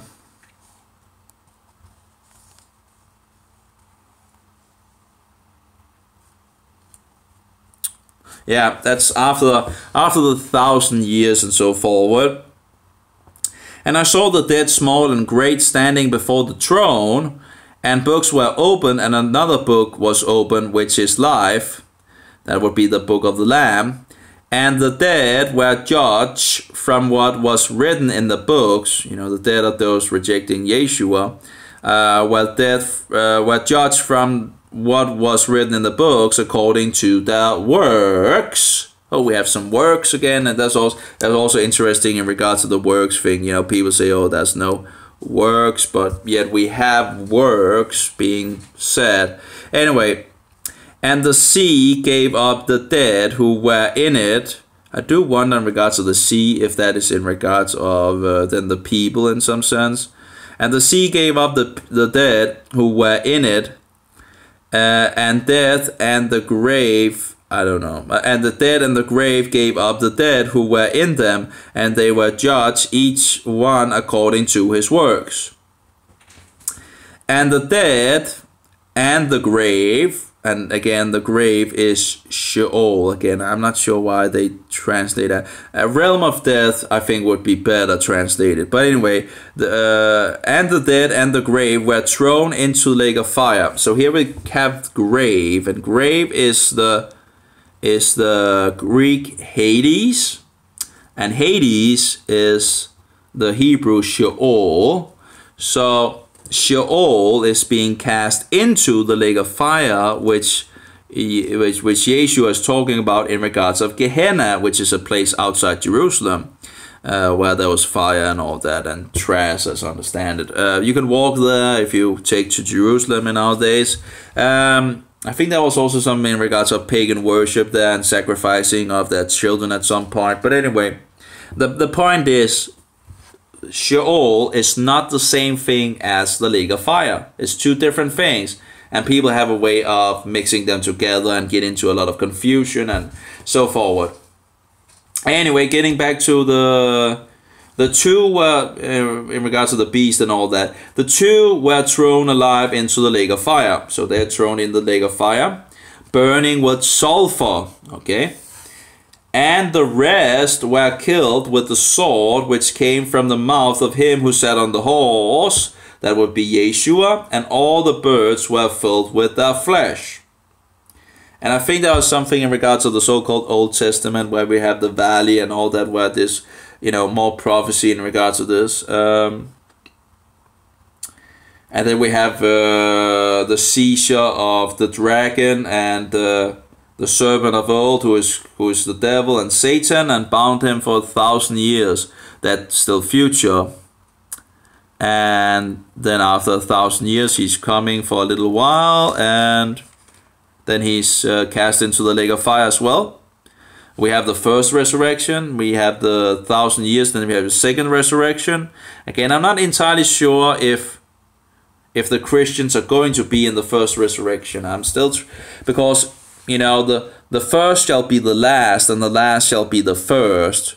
So I do wonder maybe if the people in regards to the tribulation actually will be those that are first. But in regards to the resurrection, because it seems like the second resurrection also has both people, you know, that are saved, and people that are, you know, dead, cast into the lake of fire. Anyway, I think we here we are here it talks about the beloved city. Anyway, let's not Let's not. We pretty much took pretty much of it, and you know. I think it's pretty clear who the you know, the man of 666 is, and whosoever is the last man, or maybe that will actually be, maybe the system of the whole will be destroyed. Maybe there will be more of the Caesars, you know, without this system. I don't know how long it will go on in regards of, but we'll have to see, of course. So, but it seems like we are, in some sense, pretty, you know, things could go really quickly, and we could be at the in time very, you know, things could go very, very, very quickly, you know, at some point, you know. It's just, and things are going quickly, you know, in our days, but it could really, you know, biblical, you know, just, yeah. And maybe, you know, now that Israel is on the map and a lot of the prophecies can be fulfilled and all that, maybe it's an idea just to pay attention a little. Yeah, I think it's a good idea to pay attention. Anyway, it was just a little song I wanted to sing for you, and now I've been going on for 3 hours and 17 minutes. Oh well. Have a good one, all of you. May Jehovah bless you, and may Yeshua be that precious pearl. And when you have it, when you have him, and you know, you have, you know, found out who he is and all that, you know, keep a hold on him, you know, and don't let Satan take him away from you, because Satan wants to destroy your faith and the walk in regards of discipleship from our master and all that. And Satan will try many, you know, when Christians, you know, when people become Christians and they just lay back, that's the biggest mistake that you can do, because now Satan is really on your heels, you know, because now you know the truth. Now you know a lot of the truth that the rest of the world don't know. Now you have become a very you have just upgraded yourself in regards of, you know, importancy for the devil to try to lure you away, or try to take your faith away, or try to get you down in some way or another, and you know, get you away from spreading the message about the Messiah, who is our Savior, who died for the sins of the world. When the Passover lamb was slain, when his bread was broken, when his wine poured out for the sins of the world. Yeah. And they, what was it? The saints, they won against Satan by the blood of the lamb, right? Something like that in the book of Revelation. And let the Spirit of truth, you know, the Holy Spirit, be in us all. And let us do our best to stand for truth, you know. We make errors here and there and all that, but let's do the best that we can to stand for truth and help each other, you know. There's a whole world that is in darkness out there, and we need to, you know, try to awaken them and, you know, get them to see what is going on. Yeah. Well, that was all from this crazy dude, or whatever you want to call it, you know. Yeah, you know, when you don't believe in evolution here in Denmark, you are just seen as a nutcase, you know, because we grow up with evolution. I don't know why we are growing up with evolution, because we should be a Christian country, but the shepherds seems to not do their work, you know, because if they did their work, 82% of the Danish people wouldn't believe in evolution, because it's not biblical. They would know that this is a satanic pagan lie. But anyway, if you talk to people, you know, people will they will just stamp you as a lunacy in this country. You might be, you know, in the US, you still seem to have, you know, in regards of God and all that. Here in Denmark, we have a lot of atheists and a lot of evolutionists. I was one of them, you know. And I wonder why, you know, like 30 years or something like that in my life, and I never saw anything about creation. you know, about intelligent design, the complexity in creation. You know, we have DNA code, which are very advanced codes. Now, who programmed them? We have biologic, or what's it called? Biology, like technology, but in regards to the biology, very, very advanced, very, very complex. And the codes as well that they are now toying around with, which I don't think is a smart idea. I think actually, I think there seems to be a law against it in the Bible, not mixing, you know, animals and all that. And that seems to be what they are doing in regards to the genetic thing. And but I never heard about these things. And then I found out there's huge amount of material out there. It's like an overwhelming mountain out there of this information about creation and intelligent design and the complexity and the technology in animals, you know. And you know, you can use, just think about it, how much time you can use on studying just one single animal and finding out its secrets and all that. It's just amazing, you know. And we as people just look at that and just squeeze, you know, just yeah.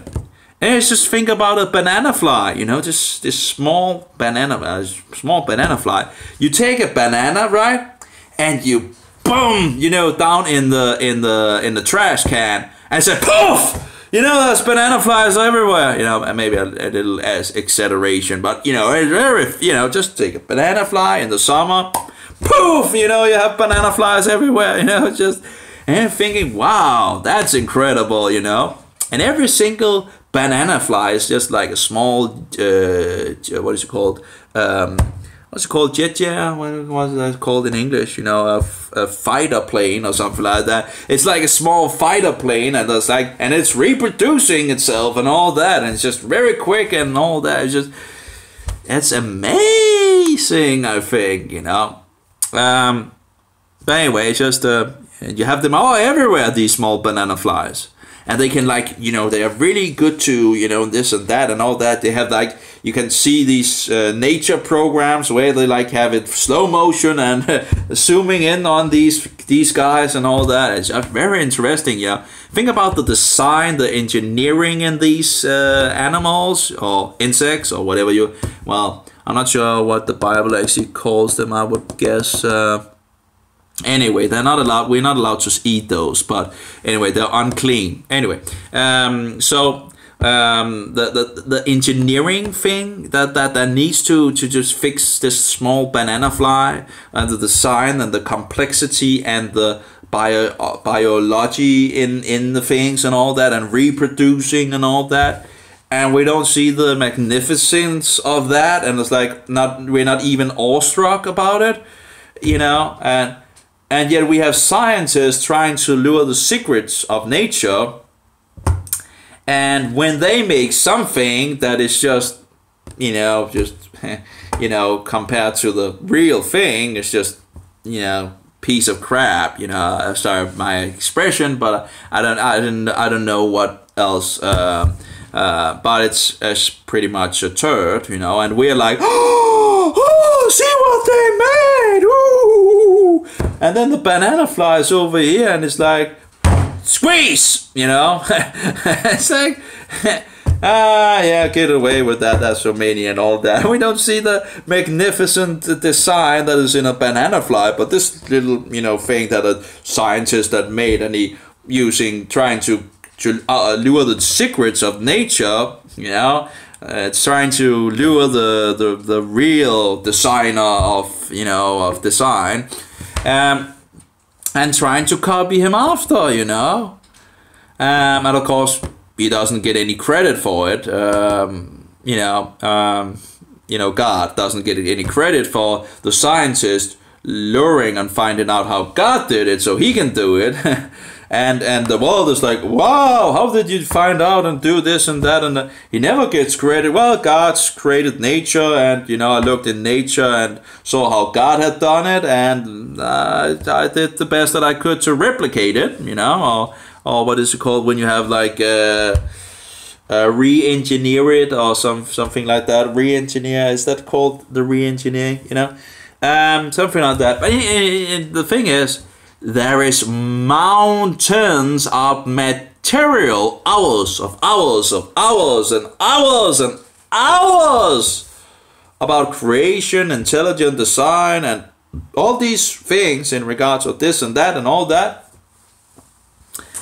And I never saw it once in the television.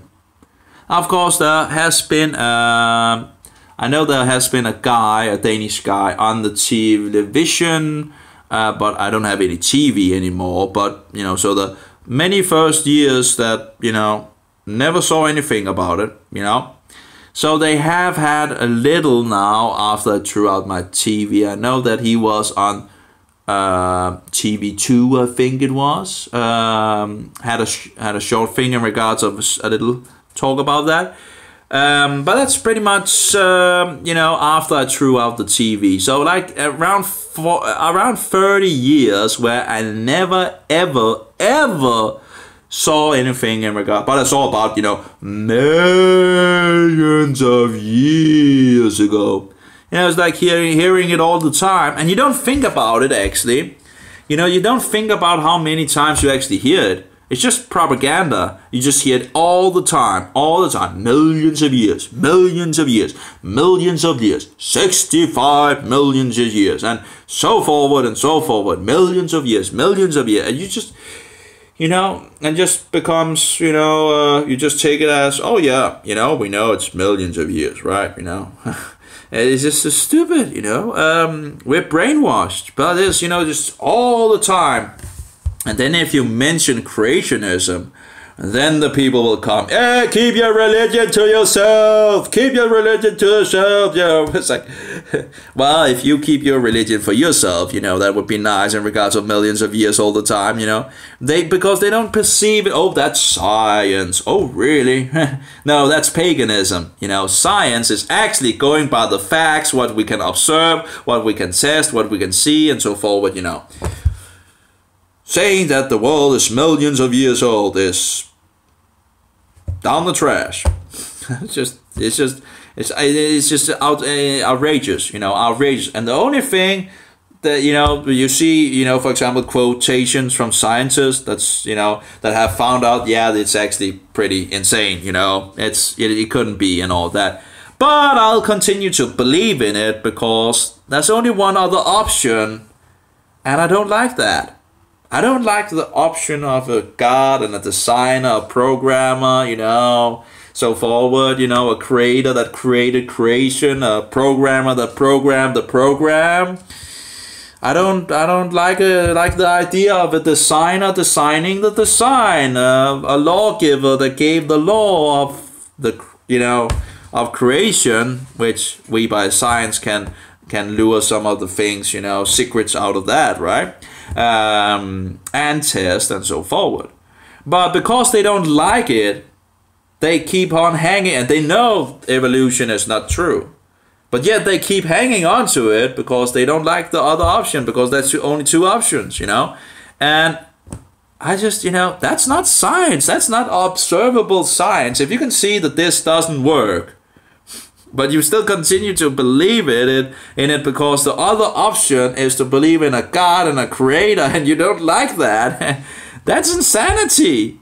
That's not being what is called when you, that's not being what is it called, yeah, that's not being what is it called, I'm not sure, I don't know the word, but it's, you know, if you can see something doesn't work, you stop believing in that, you know. It doesn't matter if it's, you know, if it's not something you like, you know. You should, you know, as a scientist, you should go where the evidence points you to. And if the evidence points to a creator, a designer, a programmer, with huge amount of intelligence in regards of engineering, in regards of programming, in regards of, you know, so, yeah. it's just an incredible, you know, the complexity. You know, one single, I need to be careful about the 666 thing, because then people say, oh, you, but I'm not sure how you actually do it. If I want to make a round thing like a cell, can I do it like this way? Well, there will still be a 666. Sorry about that. If I you know, maybe I can use like this. But anyway, you have a single cell, a round single cell. More things in that single cell there's more things happening in one single cell than in the whole of New York City. And we consist of millions and millions and millions of cells. Well, I think actually it's billions or trillions or something like that, but I can't remember the last number they gave. Maybe it was like 30 trillion, I'm not sure. You have to check that out. And you have to be careful in regards to the million, billion, and trillion as well, because it's different in, for example, in Danish. In Danish, we have like million, milliard, trillion, trilliard, milliard. No, what is it? Million, milliard, trillion, trilliard, billion, billiard. So and in English, you just have a million, billion, trillion. I'm getting something wrong. But the thing is, we have one step more. So every time you, in English, you jump a step, we jump, you know, two. So you have to be careful in regards to that, in regards to science and all that, and if it's you know. But anyway, you know, I'm not a scientist and all that, but you know, using the brain that God gave us, right? You know, even if the white coats tries to destroy this brain and all that, and society and all that have been trying to destroy that brain, whatever I have left, I can just see by understanding that it makes sense that this was created by a creator. It's pretty much logical, I think. I don't like the word logical, but in this, you know, it's sensible. It makes sense. Oh well. Anyway, that's pretty much it. Yeah, and think about it. You know, if we are just running around on this planet, and you know, if there's no creator, and this, as the sun explodes tomorrow or whatever, what does anything matters? You know, because we'll be wiped out anyway, right? So no one would know anyway that we had been here. You know, now of course that might be, but the thing is, just by using, you know, the understanding, and you know, for example, you have a computer or a mobile, you for example have the screen of the you have the screen where the programs are, right? That's pretty, you know.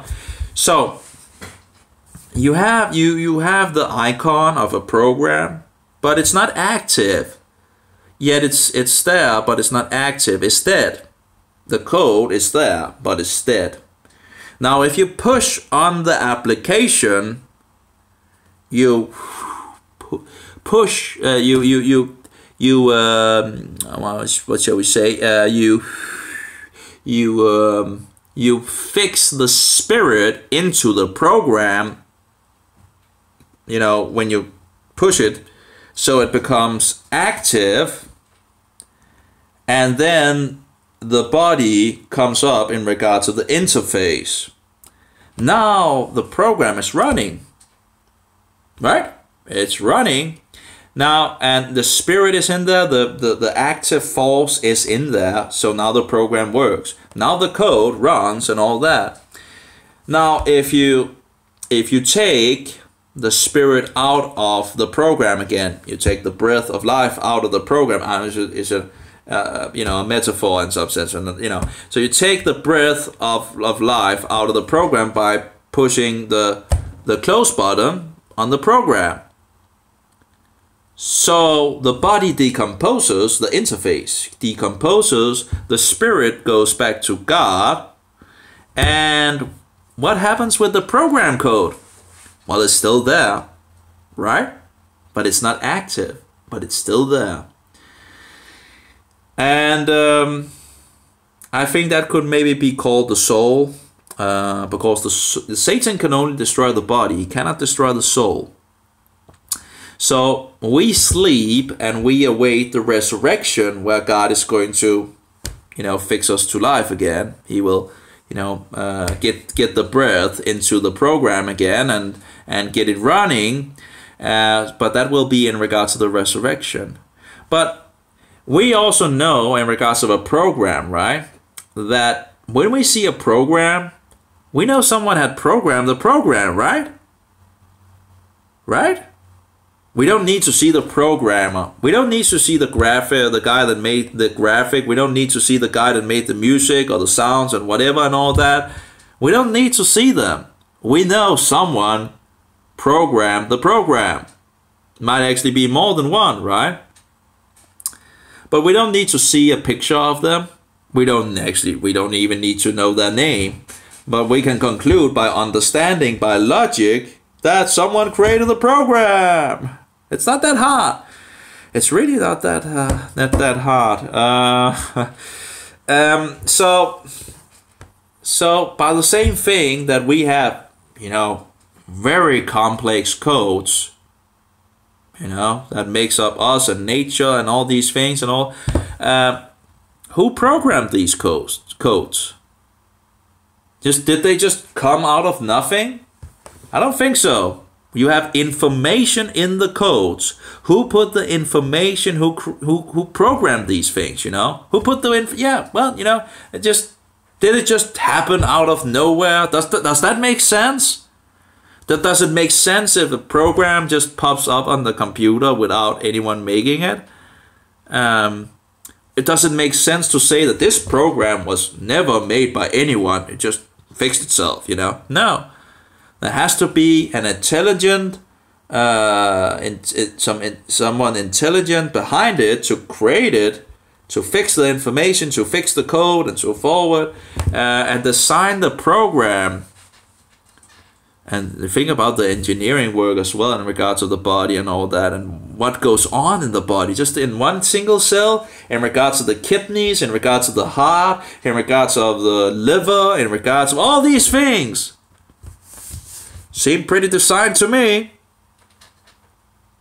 I think it is design. We were made in the image of God. And as I understand it, actually, we were made in the image of the gods. Because the gods said, let us make man in our image, in our likeness. And the Hebrew is actually Elohim, which is the plural form of God. And of course, we know the Father was there, the Son was there, and of course, the Spirit, the Holy Spirit. So, we are made in the image of the gods.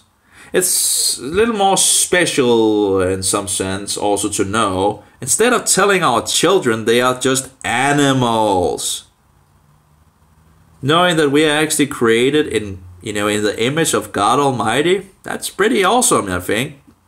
And we're special, compared to the animals. Anyway, I think I've pretty much have said enough for today. But anyway, just, there's so much information out there. Just begin somewhere, just begin, instead of using your time playing computer games or, looking at some program on the TV. It's really easy to get distracted in this world by programs on the television or computer games. There's entertainment everywhere, right? Really easy to get distracted. Do some research, in regards to read the Bible, do some research in regards to creation or the intelligent design and so forward. Look into what scientists says, because there's scientists out there that actually believe in creation. There are school teachers, there are professors that believe in creation and believe in the Bible, and these higher educated guys. I'm not sure if it actually is a positive thing to have a PhD, because that actually is a a doctor in philosophy. I don't want to be taught by a doctor in philosophy in some sense, you know. That seems a little pagan thing, but anyway, you know, that's the title they use, you know.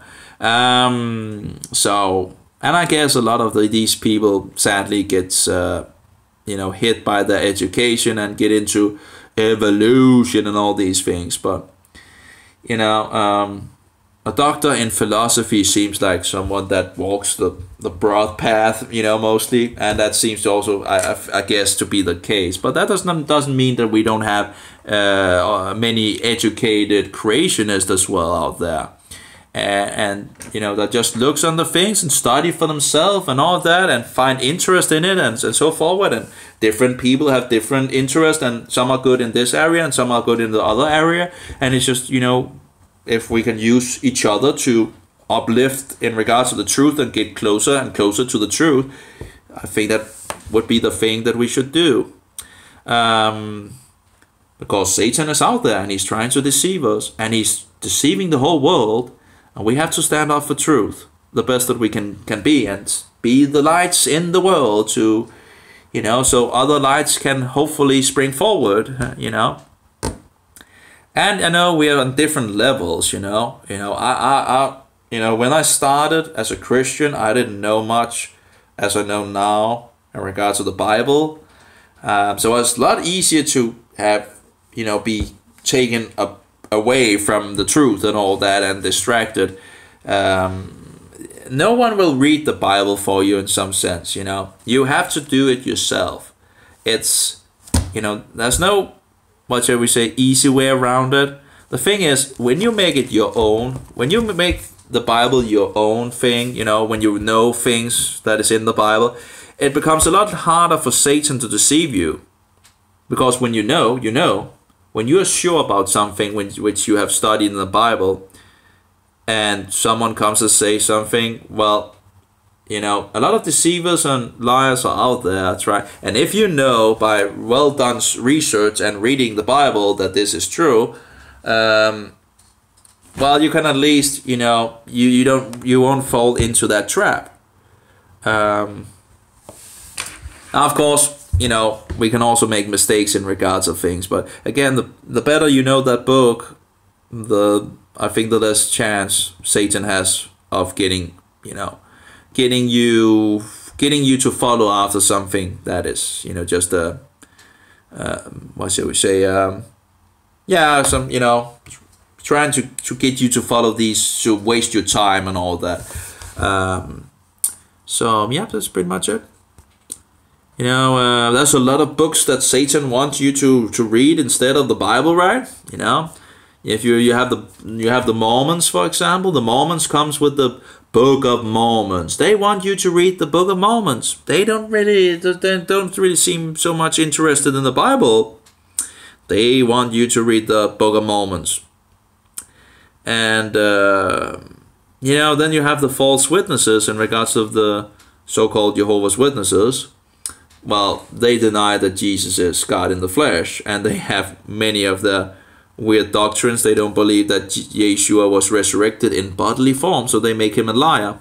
And they have a lot of problems with scripture, actually, because they have false doctrines. So they hit into a lot of walls in some sense by scripture, and of course they have changed their version places where, you know, in regards of their, to fit their own doctrine instead of actually just, you know, saying what it says. But they want you to read the Watchtower magazine, right? So, you know, and then you have the Seventh-day Adventists. They will also try to get you to read their material as well. But I guess they are probably the closest to the truth of the three groups, you know, if, you know. But they want you to read their material as well. Why not just give the person a Bible, you know? Why give them your material? Why not just give them a Bible and let them read it for for themselves and get conclusions, and, you know? Why are all these people trying to just give you books from them instead of the Bible? And And I'm not saying that everything is bad, you know, in regards of, but I just find it curious, you know. Why not just give a good Bible to the person? Why give all these, you know, I don't know. It's just, you know, then you have the book of Yasha, for example, that I actually read before I read the 5 books of Moses. Well, what do I have to stand against? I don't have any filter, do I? Because I hadn't read the 5 books of Moses. So by not reading the 5 books of Moses, there's no way I could weigh in regards of what was true in the book of Yasha and what was not true. And I think the book of Yasha is pretty much, fake in some sense. So whatever you want to call it. I think there's some problems with that book. So, and you know, Satan will try to get you to read a lot of, you know, things here and there and all that. And yeah, it's just, instead of reading the Bible, which is actually the source, you know, to find out who Yeshua actually is. You know, who is Yeshua? If we can't trust the first version of Yeshua, which is found in the Bible, you know, why would we trust any of the other versions?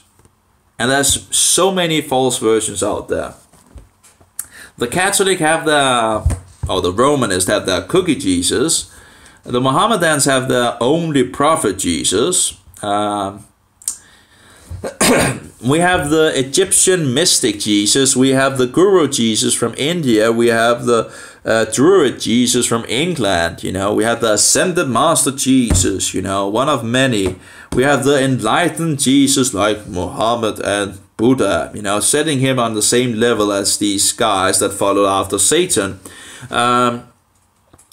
We have the Kabbalah Jesus, the Jinn Jesus, the only Son Jesus, you know, in regards to sun on the sky, and his apostles being planets and all that, you know, and many other versions, you know, Christ, consciousness, and so forth, and just goes on and on and on and on and on and on and on and on and on, and it's just a mess. Satan really has, you know,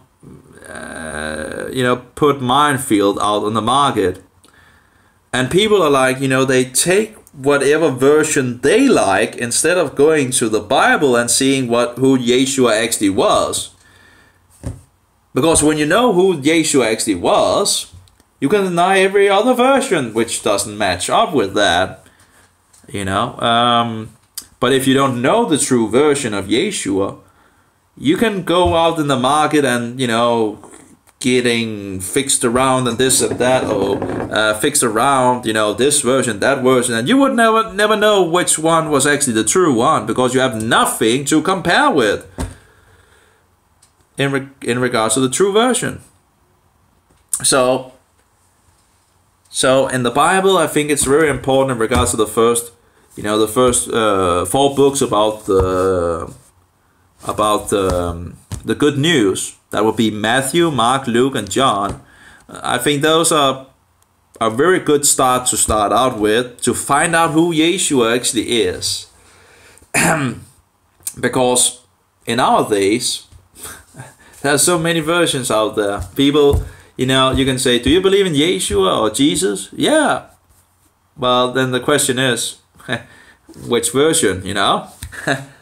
Because again, people have a way of picking and choosing whatever version they like.